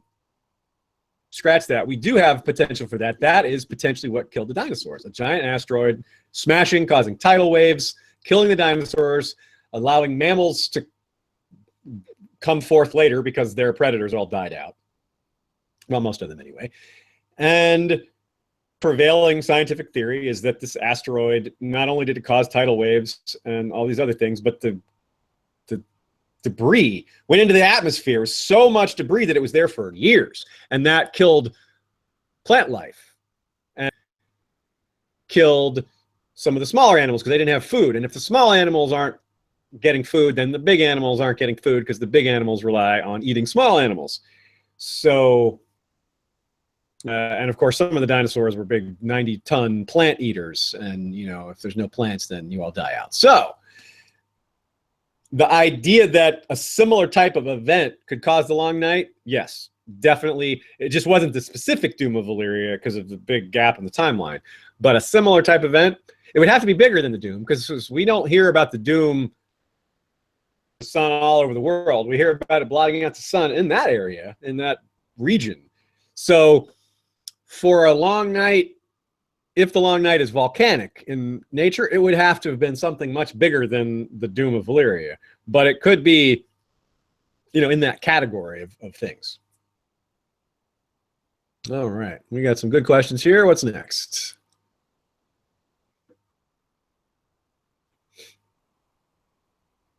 Ashley, didn't you want to ask something? Ashley? What? I think her mic's muted. Marie, you got another one? Steffi? I'll go if you want me to. Sure. Okay, so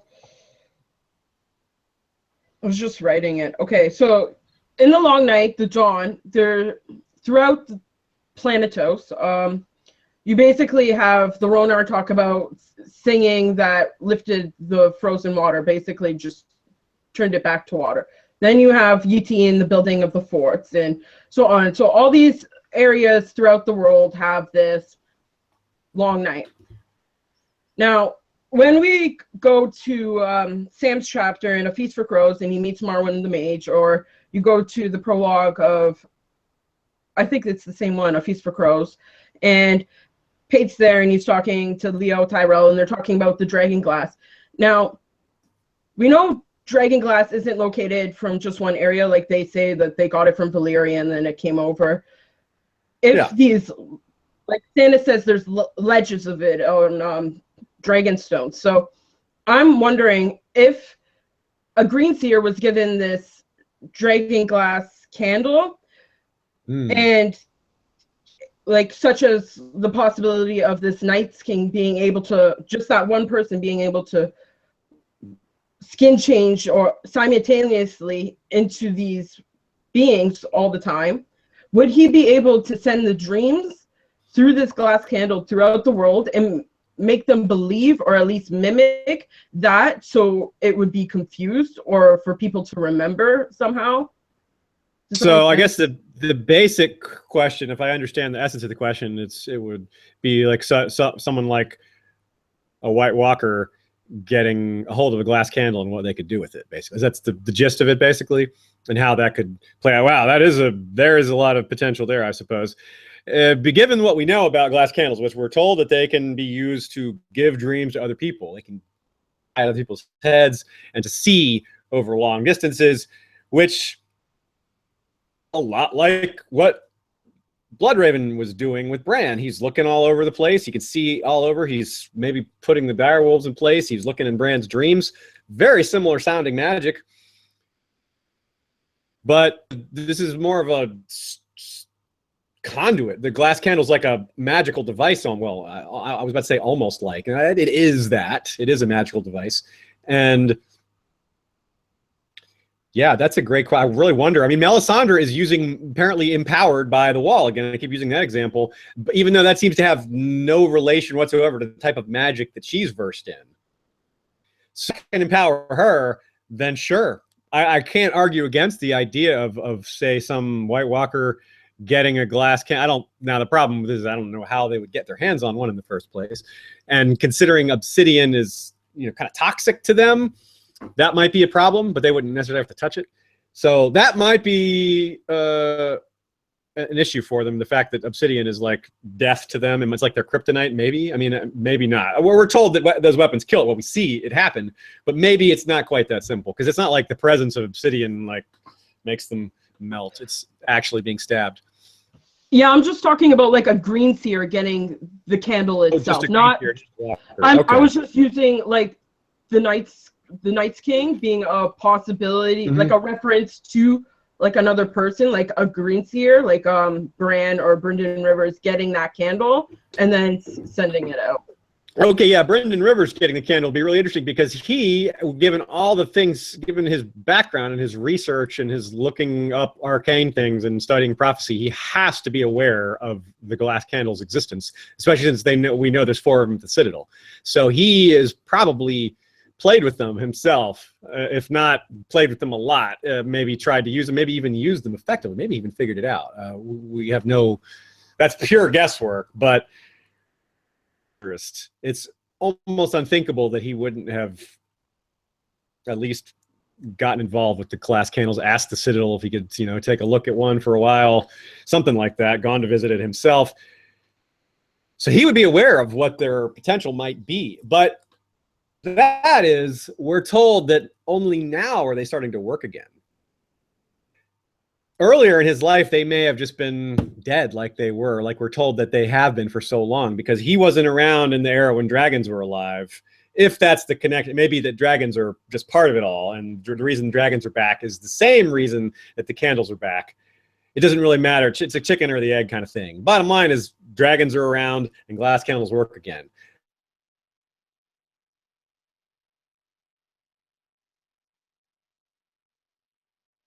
Question right now. That's the flaw there, I guess, with Bloodraven knowing anything about glass candles, is that during his heyday, they would have been just pieces of obsidian that sat there that weren't worth anything. So he might only have an idea of how they used to work from reading about them. And no practical experience using them. But now that they're working again, it's hard to imagine either of them getting a hold of one, but the potential could be extraordinary if it's an advantage over a weirwood. What he's doing through the weirwood network may be the same basic possibilities. Getting a glass candle on below this is kind of the same thing. I'm already doing this through the tree. It's like the same magic. But maybe the two together, it would amplify it, or he could reach different people with it. Yeah, it's really interesting, because the magical concepts are really similar, but it's like a whole different, it feels like a different source. One is like the fire magic and one is like the ice magic, but they're kind of doing the same thing. Yeah. Well, I think maybe we'll see more of the crossover magic types. If maybe, one of the long-standing theories for such a long time is, will skin change a dragon? And I think this is a similar type of question. Like, how will these magics overlap when they come together eventually? How will dragons and White Walkers interact? How will the magic of the old gods and the magic of old Valyria, how will those things play out? How will those things go together? The tip of the spear with Melisandre being in the north, and some of those crossover things are starting to happen. Jon being fire himself, and his, probably about to come back to life. His dreams and his abilities are going to be changed probably. He's already got Targaryen blood and he's a skin changer. So dualities and crossovers are going to really start to become more clear. They're going to, some of these connections are going to come out. I don't think we're ever going to know the whole story, but I think we're going to get this crossover. I think we're only scratching the surface. Oh, I see. Yeah, I see. Someone saying stop. Let me know. Let you guys know when to stop. I'm good for. Let's go for another about half hour. Let's go for. Let's go till it'll be 10 my time. What's the next question here? Here, who's next? Someone tell me which one's actually next. Yeah. I lost track. Ashley had one she wanted to ask on Ironwood or something, hon. You want to go? Ironwood.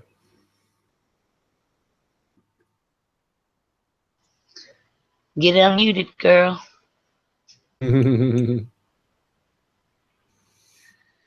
Okay, well, I was Timo, wanting to ask. There she is. Go ahead. Go with Timo. Timo asks, Crestor's sons age faster after being touched by the others, like they did in the show. I'm sorry. Can you say that again? Timo says, Crestor's sons age faster after being touched by the others. Like when the others touch the babies, do they actually grow, or do they stay like blue-eyed babies? I should imagine that they should grow. Yeah, I really wonder about that, because as we know, the showrunners work with George. They ask him a lot of questions, and for the most part, he was answering their questions. And that scene, I think it was season 4 that scene happened. It was really just surprising, really shocking to see that scene, because it was nothing like anything we've seen in the books, yet it felt very much could be telling us something that applies to the books. Sometimes we see something on the show, and we're like, that is just not relevant. But when we see something completely that isn't counteracted by anything in the book, there's nothing to suggest this isn't accurate from a book point of view, nothing to suggest it is. I just throw it out. And when it's something new like that, I really think this is probably at least somewhat accurate to the book. And the child it is interesting to think about that. The child was touched and it started to turn blue, and maybe that this group of them, maybe that was most of them. Maybe there's, we've seen in the later parts of the show, there's only about 4 of them, but we saw like 13 of them standing there in that scene. So there's still several left, even though a couple have been, John killed one there at Hardhome, and then another one was killed by, during Bran's escape. And but there's more. So yeah, I'm not really sure if there's enough information for us to know, but if the others, I guess we could phrase this 2 different ways. If the others are super ancient and they're returning, but they're also trying to make more of themselves, we have to consider both ends of this. They're creating new versions of themselves that are maybe aging a little more rapidly than they would normally.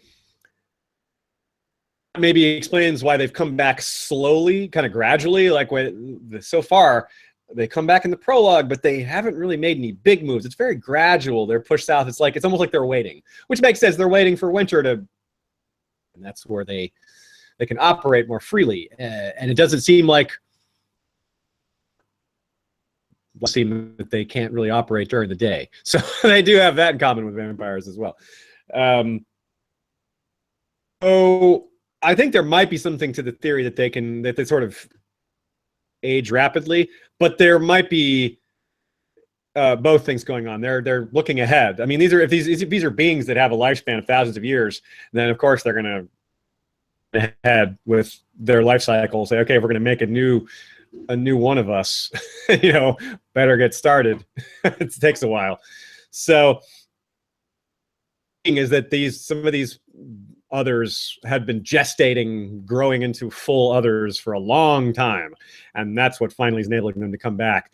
But they're constantly making new ones of themselves all the while, wherever they can, because it's rare. Like I doubt there's a lot of other Crasters out there giving them babies. This isn't they have a steady supply of this, considering the other wildlings' attitude towards Craster. He seems to be kind of the unusual guy. Not the typical guy, even though he seems to be doing things that are rooted in tradition. And they don't seem to be popular wildling traditions. remember that the wildlings are a very, very loose confederation of a variety of different like subcultures that are all north of the wall. They're kind of lumped together because they're all north of the wall, but similar to the Thens and say the Ice River clans. I mean, they're very, very different, even though they're all wildlings. So it would be a mistake to think that Craster's the practices that Craster is involved in are at all widespread. So the others may be them than we thought. Of course, he's dead now, so matter to them.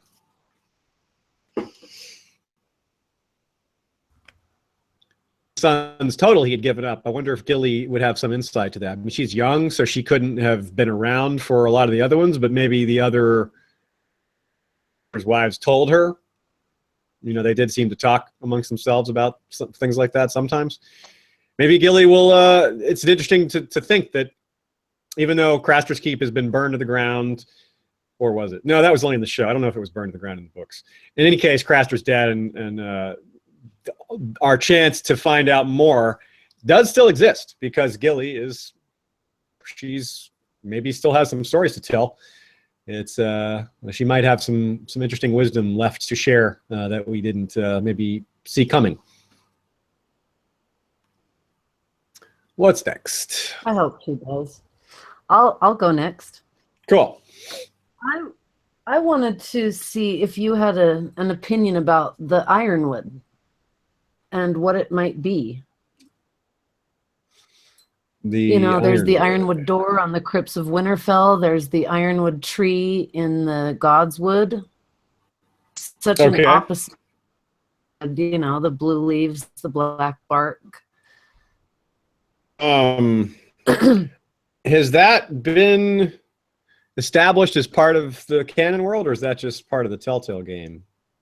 No, I don't know if it's actually. Well, they say the door in the books. It says the door to the crypts is Ironwood, and that the beheading stump at Winterfell is Ironwood. I don't know that the tree is actually Ironwood, though. But they do call them Ironwoods outside of the House of the Undying. I'm not sure if they do or not. Here, this is one where I actually need to refresh my memory. I think Piet Fried does call them Ironwoods. I'm not exactly sure about that, though.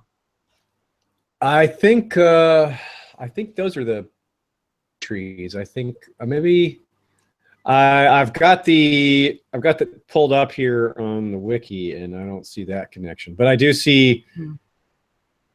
Yeah, it is I do see what you're saying here. The Ironwood stump is what Garrett is beheaded on, and Tyrion's shield, apparently he has an Ironwood shield at the Battle of the Green Fork. That's interesting. So it is a hard Blackwood, and like you say, it is the doors to the crypts beneath Winterfell. Are Ironwoods in the God? Yeah, I thought I saw it. Sorry to interrupt you. I thought I saw it on the TV show when Littlefinger walks up to Sansa and says he wants the Iron Throne. I walked underneath one, and it reminds me of the two pillars, black and white. That's neat. Yeah, I guess George hasn't given a lot of detail. I think it's called Ironwood because it's black and iron is black. So that's probably why they gave it that name.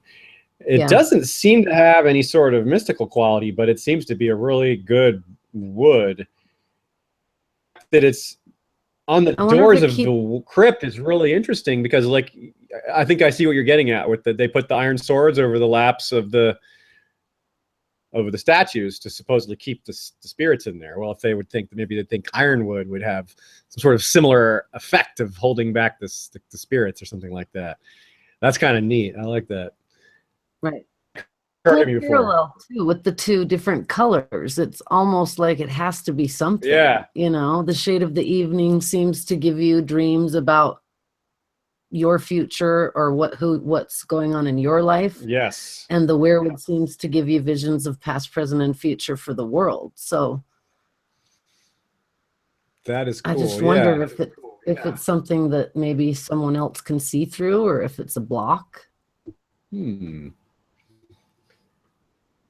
We might have to wait and see on that because it doesn't seem that there's a whole lot described with it. It seems to be kind of maybe something that George is waiting to delve a little deeper in later. It does Sounds seem like that the trees. It does seem that George likes to play with some of these trees, and if some of the have a few magical properties, why not, in the shade of the evening trees, why not a few others? Maybe be a mundane tree, but the fact that the way it's used makes me think that old First Men may have at least suspected it had more. They thought it had greater property. Maybe they thought it had magical qualities, and maybe they're right. We just don't, because we were one common theme, especially introduced by people like George Mormont, who talks about how we should have known. We should have burned these bodies. We used to know about Obsidian. We used to know these things. A lot of these things have been forgotten. Right. A lot of the magical things have been forgotten. What the old, and we're here, the old powers awaken again. Lazy, from people all the way from George Mormont, from Corin Halfhand, all the way to lazy Leo Tyrell are talking about old powers waking again. And these are from major sources like Marwyn the Mage, and the pages themselves, we see dragons being born. I mean, it's happening all over the place. So yeah, who's to say that there isn't some other forgotten secrets that could relate to this? What else do we have? Something cool that I've seen over and over and wondered if you had an opinion about, but it does seem like a Winds of Winter thing, doesn't it? Very dark. It does, because I think we're going to have a lot more scenes in the freezing cold in the Winds of Winter. I mean, that's not really much of a prediction. I think that's not very bold at all to say that. But to think with that in mind, there'll be more side means more trees. We might about what their role in things, and if we see if it's true that ironwoods burn blue when they're burned, we'll see that. We'll be seeing more people needing to burn wood to not freeze to death. And with all these opportunities for more wood to burn, this mystery of the ironwoods will be solved, I think. Maybe we'll even see what weirwood is like when it burns. What a cool idea if it burns blue. I love that. Yeah, it's neat, right? I think that might relate. That might even be someone with more knowledge of chemistry would have to fill us in here. But that might be the color of what there's iron in something that's being burned. It might burn blue, because flames can change color based on what chemicals are in them. Maybe that's why it's blue. Exactly. Made it that way. Sometimes they have real world reasons for these things. Yes, exactly. Little alchemy there, maybe. I see a question from Alicia Kingston. How broken do you think the world will be after this long night if it ends? We will only be dreaming of spring in the end after all. Okay, good question. George has said that, which means there has to be an element there. It's clearly not going to be all positive, or you wouldn't call it bittersweet. To be a light of the tunnel, and I have a hard time believing there's going to be any positive takeaways if the world is still completely in darkness, because that seems doomed in that scenario. So I feel like, but at great cost. I think a lot of people will die. Some of our favorites will not survive.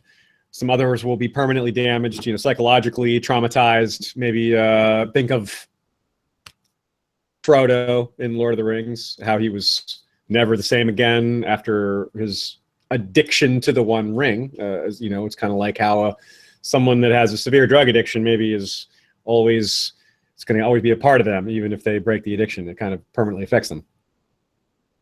Magnify that by 100, because we're talking magic things, and potentially people also having the effects of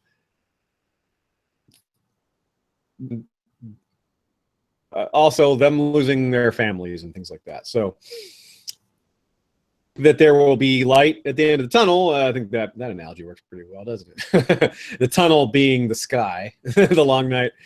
But I do think it will be of at some point. I think probably in this next book, especially if George 2 books, which I don't bet on personally. I think it's going to take 3. So does his wife. But if he's right and it takes 2 books, that means it kind of has to get moving in that regard. If it's going to if there's going to be a long night, which I definitely think there will be, I think that's very highly likely.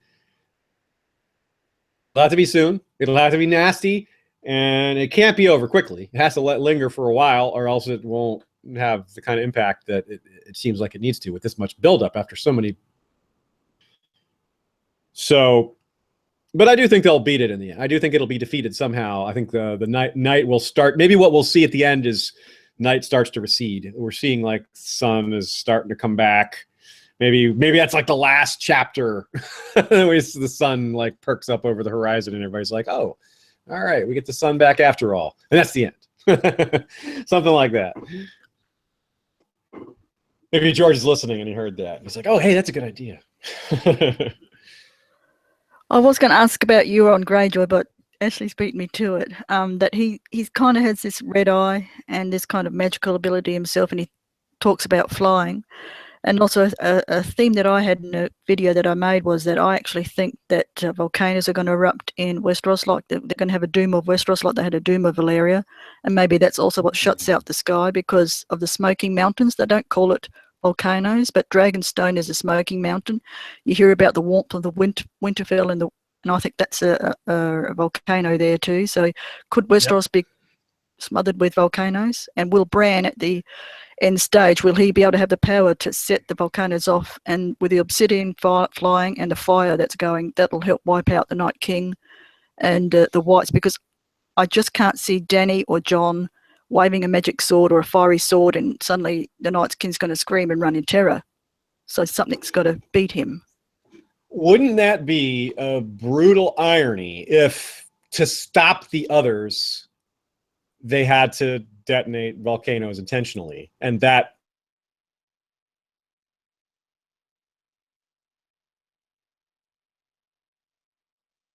we're told that the others emerged during a long night, but long ago. But that story is already called into question by the fact that they're emerging right now, and long night clearly isn't happening yet. There's still the sun that rises every morning. So that old story might be wrong based on what we're seeing now. So what an amazing twist that would be if the only way to stop them would be to intentionally set off volcanoes. And I definitely agree with the possibility of something like that happening, because we've already got Hardhome, which blew up 200 years before the Doom. We've got the Doom itself. We've got sufficient mountain ranges for something like that to happen. Dragonstone is, of course, the perfect example. Winterfell is sitting on some sort of thermal stuff going on beneath there. I wouldn't expect Winterfell to just blow up or something, but hey, I guess that's possible.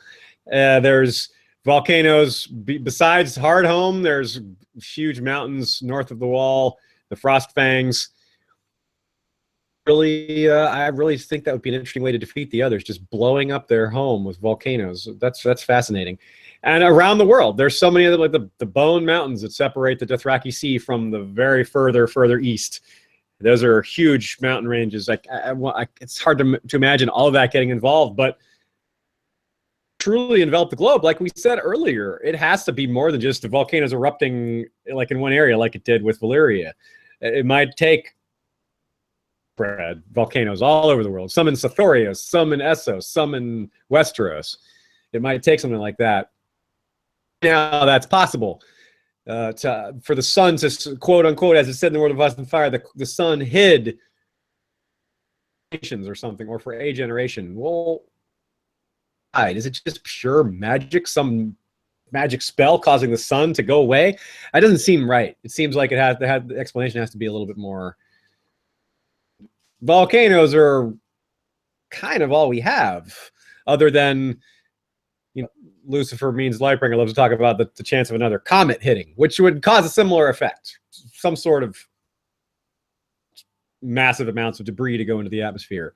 Similar idea, same result. So And I love the dichotomy there of the others not being the cause of the long night, but being the reason the long night was caused, but indirectly, because it was the only way to stop. And that's great. I never thought of that before. It's a very cool idea.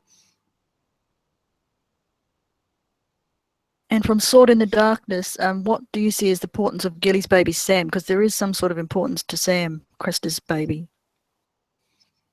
That's a good point. Yeah, why is that kid alive? Why is that kid important? On one hand, it's really hard to see any being important as a character because of the timeline. When is this child can't grow up and do things? I don't think there's time for that. But what that leaves us with is unpleasant thoughts as to what someone would do with it, do with its blood or with its other way.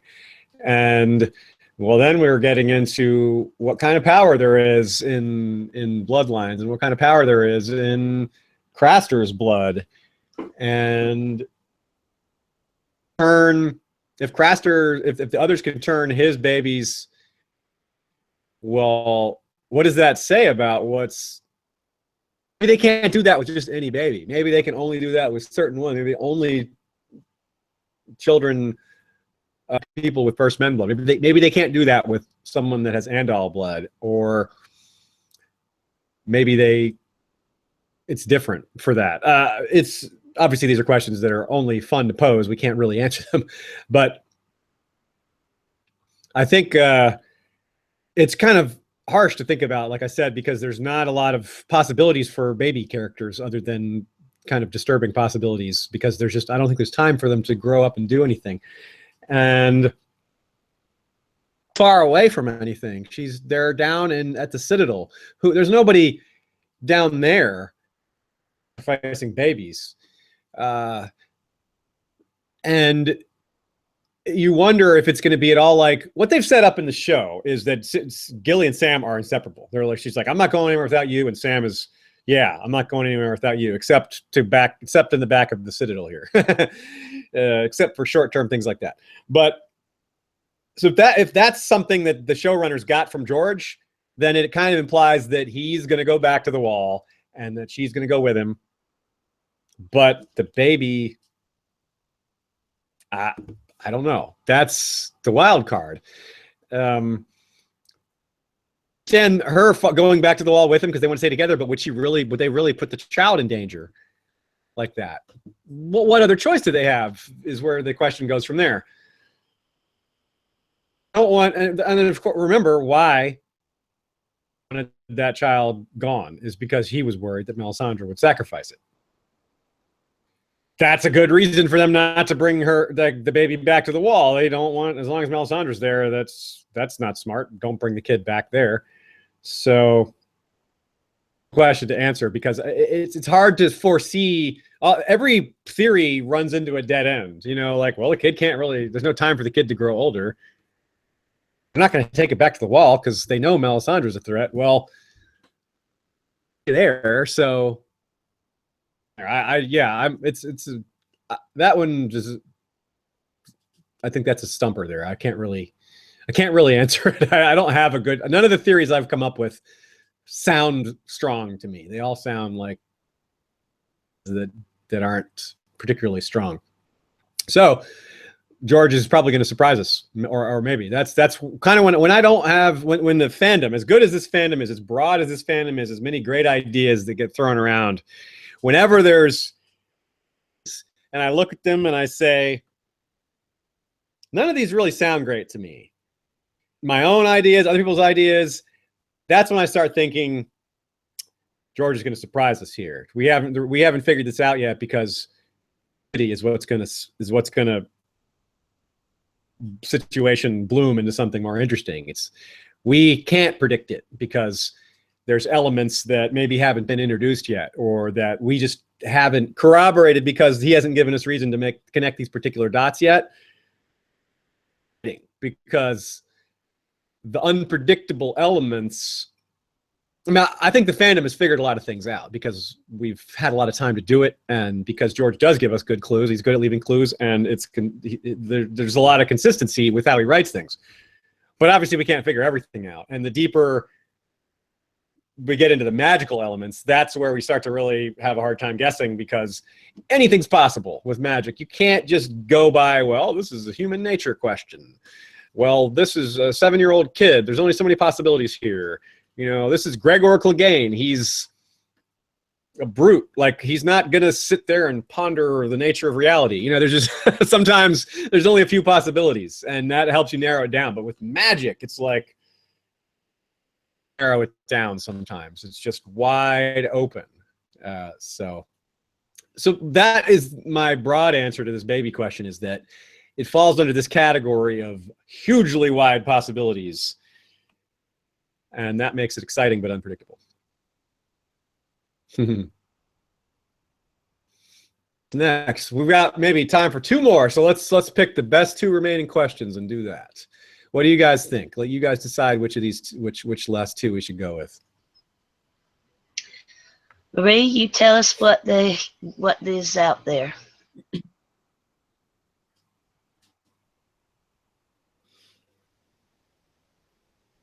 See. Sorry, gotta pop Okay. it up. Steffi, you go. Yeah, go ahead. It's in there. Go ahead. Do you think we're going to see the God's Eye? What are you thinking will happen there? How would you like to see it come into the show? Parallels with Bloodraven's one eye with all the foggy smoke around. That's from Plexi. Okay, yes. I'm glad we're going to talk about the God's Eye. This is another, this sort of falls into the same umbrella of highly, highly unpredictable, yet of it seem like they're more straightforward, which is simple answer. Yes, we're going to see the God's Eye, but maybe we won't get the full story. There's almost no way we get like a explanation of what's going on there, but it's so central to, I mean, it's literally the center of the continent. The pact took place. It's this place where multiple types of magic maybe have converged and still maybe exist, and it's such a weird thing, like that no one can go there. Boats, it's such an odd explanation for how it, and the fact that there's still a presence of the old gods there amongst modern civilization growing all around it, other not, it's still pretty close. I mean, there's a lot of people living in that area. It's a fertile region. Harrenhal, the castle, is you know, has a horrible reputation, is cursed, but the lands around it, I mean, the riverlands are really fertile. There's lots of great farmland, and that all makes the presence of the God's Eye just so peculiar amongst all this mundane activity. There's this ancient magical place where there's possibly these green men with their antlers in there, and what is going on with that? So we get nothing more on that. It's so tantalizing and related to some of the deeper mysteries from in ancient times. I have a hard time guessing the second part of the question, which is how, like, what's our mechanism to see this? The simple guess is always Bran. Bran can see it because he can see anything. Again, that's the thing with magic, is you can, it both a guess and it makes things too broad at the same time. It's both and freedom because the having too many possibilities makes it hard to narrow it down. Not having enough possibilities makes it any guesses at all. So dragons are a possibility. Dany flying, you know, taking a trip there, flying over it, you know, that's, we hear of boats being blown off course, but has anyone ever tried to fly a dragon there before? It seems like probably someone would have thought of that at some point, like someone adventurous, like Prince Daemon, the Rogue Prince. Maybe he went there. You know, he certainly died right there, but maybe before that, maybe went there during his reign. Aegon the Conqueror. Who knows? That's a compelling possibility that someone flew a dragon there, because that would be boat being blown away is one thing, but how are you going to divert a dragon with wind? I mean, that's a lot more suspicious and fishy. That would make, if I'm Aegon the Conqueror and I'm flying Balerion over there and wind blows us back, suspicious about the source of that wind. I mean, this is a giant dragon being blown off course. Like, what the heck is going on there? So eager to learn more about it. I think it's one of the most compelling locations on the entire continent, and if we don't get more on it, a very safe bet that we'll get more. But I have a hard time being very specific on what is going to be the mechanism. My top two picks are a Dragon Rider or Bran. I mean, Bran is pretty much can be a guess for almost anything. But interesting possibility is someone like Arya, because Arya is like a really hard person to guess like what she's going to do in the future, because she's just not attached to any of the other plot lines right now. Everyone else seems like you can kind of see where some things are going. Dany's going to go to Westeros. Tyrion's with that whole group. Jon's at the Wall. Melisandre's at the Wall. Stannis is at the Wall. A lot of these locations are kind of coming together. Sansa's in the Vale with Littlefinger, and they're making moves that are taking them north eventually or soon. King's Landing is King's Landing, and it's always a center of a lot of activity. And we know the Golden Company and Young Griff and they're all heading in that direction. They're all coming into conflict. Arya is the main point of view character that just, how does she fit into any of this? Possibility. She's like magic. She can fit into anything and explain a lot of things. I do think that because of what we talked about the show, if the show is any clue, she's going to the Riverlands to get revenge on the Freys, or if she gets in there somehow, if that's at all a clue to what's going to happen in the books, then just via proximity, just the fact that she's in the Riverlands means that she's a candidate that could go to God's Eye. I'm not really sure why Arya, of all people, would be the one, but if we're just guessing based on who's going to be in that area, well, I got to throw her name out there, because be in the Riverlands in the Winds of Winter. Okay. All right, let's do one more and call it a night. What do you guys think? Which of these questions should I take? There's some good ones here. I don't know which one to pick. There's some really good ones. Yeah. Leave it up to you, Aziz. Take a second. Milt's got a good one. Yeah, Milt. Okay, yeah, I'll go. Here we go. Milt. From his actions, Bloodraven was a strong. Yeah, it's good that we get back to a Bloodraven question. That was supposed to be the point here. From his actions, Bloodraven was a strong advocate of a strong central government. Could his subsequent actions, reaching out to all these characters, is there more to the question? It looks like it ends there. That question, go ahead and add it to the chat box. I can work with what's there. It says, could his subsequent actions reaching out to all these characters be the tie-in, I think. Be the tie-in. Okay. I think in some ways, yeah, because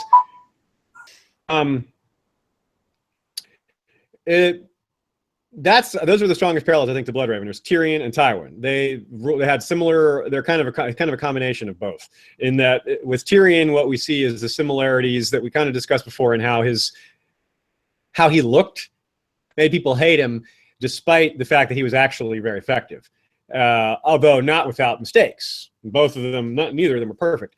Tywin also, ruler. Strong proponent of a strong central government, strong authority, although he also favored, the lords keeping their powers as well.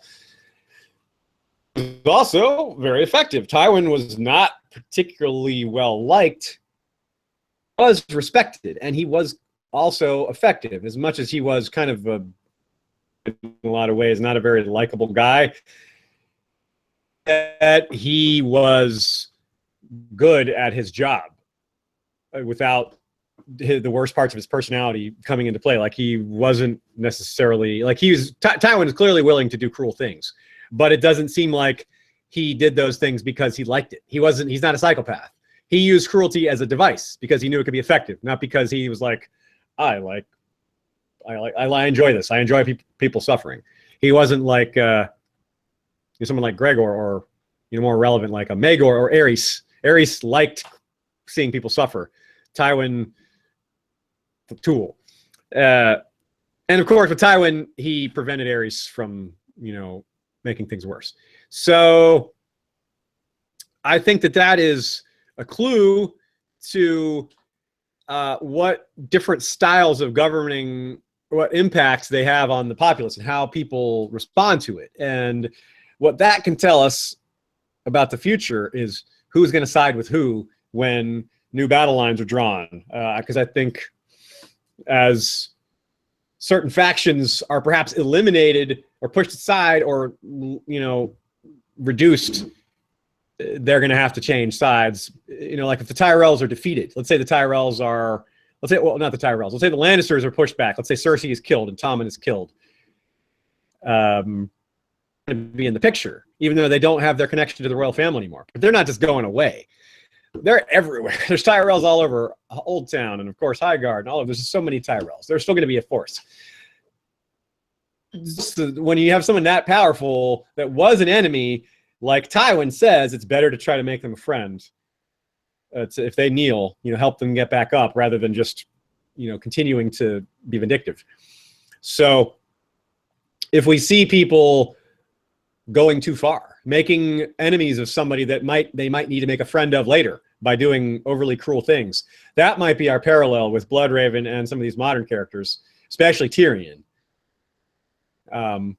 I wonder if Tyrion's eventual fate will be taking the Black, which is where he started, by going to visit the Wall with Jon. Any possibilities for Tyrion, but pet theory of mine that's how he ends up. Of course, there may not be a wall at the end, so that would throw a big monkey wrench in that theory. It may not be a Night's Watch at the end either, but maybe it's reestablished. Who knows? Okay, so we have Tarzan on. I guess this is part of our wrap-up. What did we want to do here?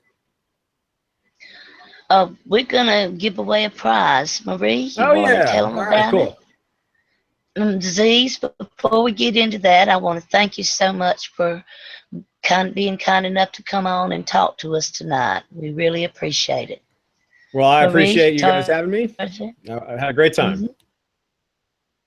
Thank you. Yeah, thanks very much, Aziz.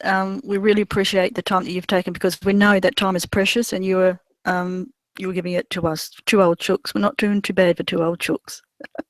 Thanks very much. And now I'll introduce Tarzan, because he's going to do a special giveaway. I'll let him explain what he wants to do with that little round wheel that he's so proud of, and that will be used in the future. Thanks, Tarzan, and thank you too for being so generous to us. Thanks very much. On to you, hun. Well, let's make it interesting. Aziz, would you happen to have a pretty tough trivia question off the top of your head? I could come up with some sort of Bloodraven question maybe real quick here. Let me see here.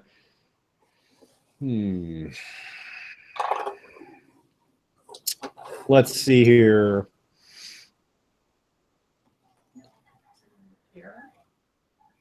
Possibility. Oh, there's so many possibilities. I think we could talk about her much. Yeah. Here's one. What physical feature Melisandre a sea star that no one else and no other character has been described as having? That's a pretty tough one.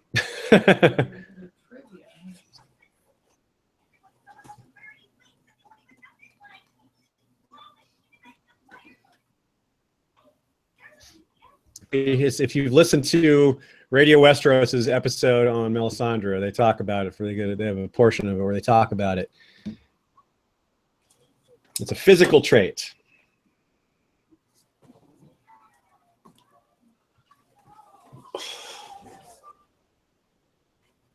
Eventually, someone will have looked it up if we wait long enough. Someone will figure it out. Do it off the top of their heads.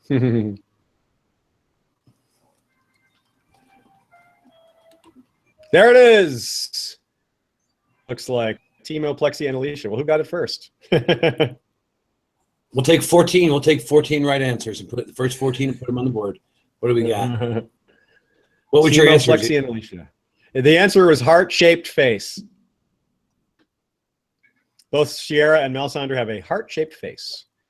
Described that way. So there you go. Looks like Timo, Plexi, and Alicia.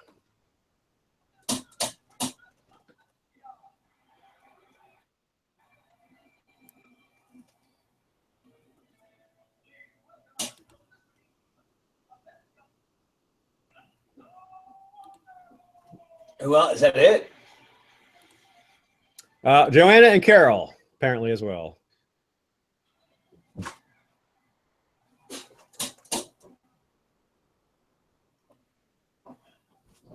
Alicia. Who's Alicia? John A.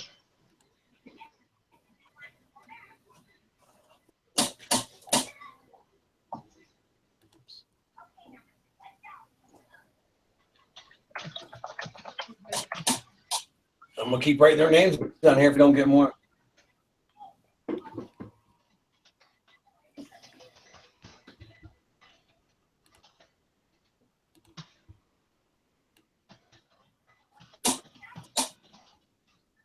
I got room for one more. Milt. Joanna, Carol, John A, Milt. I don't want to give Mill nothing.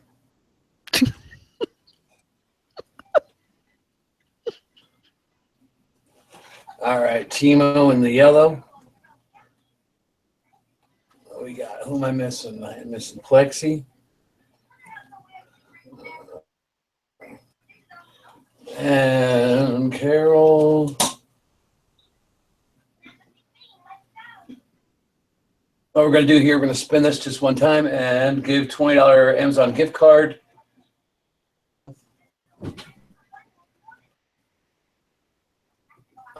All right, I'm going. Can you see the freaking wheel?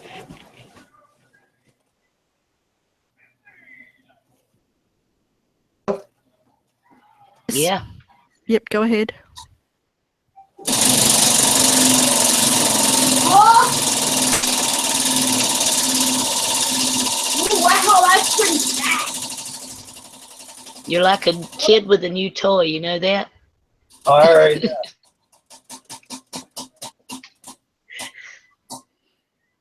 John and Aya. John and I. Oh, he wins again. All righty, John, get with me. You know how to get a hold of me, and on a gift card. Okay, Aziz can be seen at Westeros History. Aziz, give them where you're from and where they can get in touch with you and everything. Right on. We're at historyofwesteros.com or Westeros History on YouTube, History of Westeros on iTunes and Facebook and Twitter and all that. And we have an episode coming out Sunday. We have a Blackfire Rebellion's Part 6, which focuses on the Golden Company. That's coming out, like I said, Sunday. Yeah, that's it for now. Thanks again for having me. Good time, great chats. Really like talking about Bloodraven. Like I said, an episode in the near future. This is a great warm up. I'm going to be able to borrow some of the things we talked about here and put them in there. So, thank you so much. We'll let the men go first, and Tarzan, you want to go next? We sure do appreciate that. Oh, sure, no problem. I just popped in to give away some money, so y'all do your thing.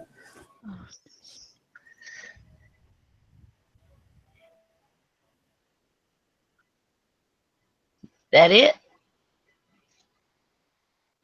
Steffi? Yeah, I mean, everybody knows where to catch me. Trial by trivia. All right, Steffi. Congrats to John for winning the wheel. And Ion, that was a hilarious joke about Danny breaking the wheel. Just thank you to Aziz. It was amazing. I could not even retain half the information that you just spewed out. So you're a stud. Thanks, ladies, again for having me on and allowing me to give my questions to Aziz. And Yeah, cheers, everyone. Okay, thanks everyone, and thank you to Aziz for as our special guest. It's been wonderful. I've really enjoyed it, learnt a lot of things. Thank you to Tarzan for his special gift, and John and A, you win again. Oh my God, life is so unfair. Thank you everyone, and sorry, I can't, for some reason I can't put the links up, so just check everybody's links, and including Ashley, the Iron Underneath, Westeros History, Trial by Trivia, and the Course of Golden Girls, and my own A Game of Thrones, with Game of Theories with Maria Nan. Thank you all. God bless and take care. You've been a Thanks, wonderful crowd. everybody. Thank you, Go ahead. everybody. We'll do this again, and y'all come back and see us. Good night.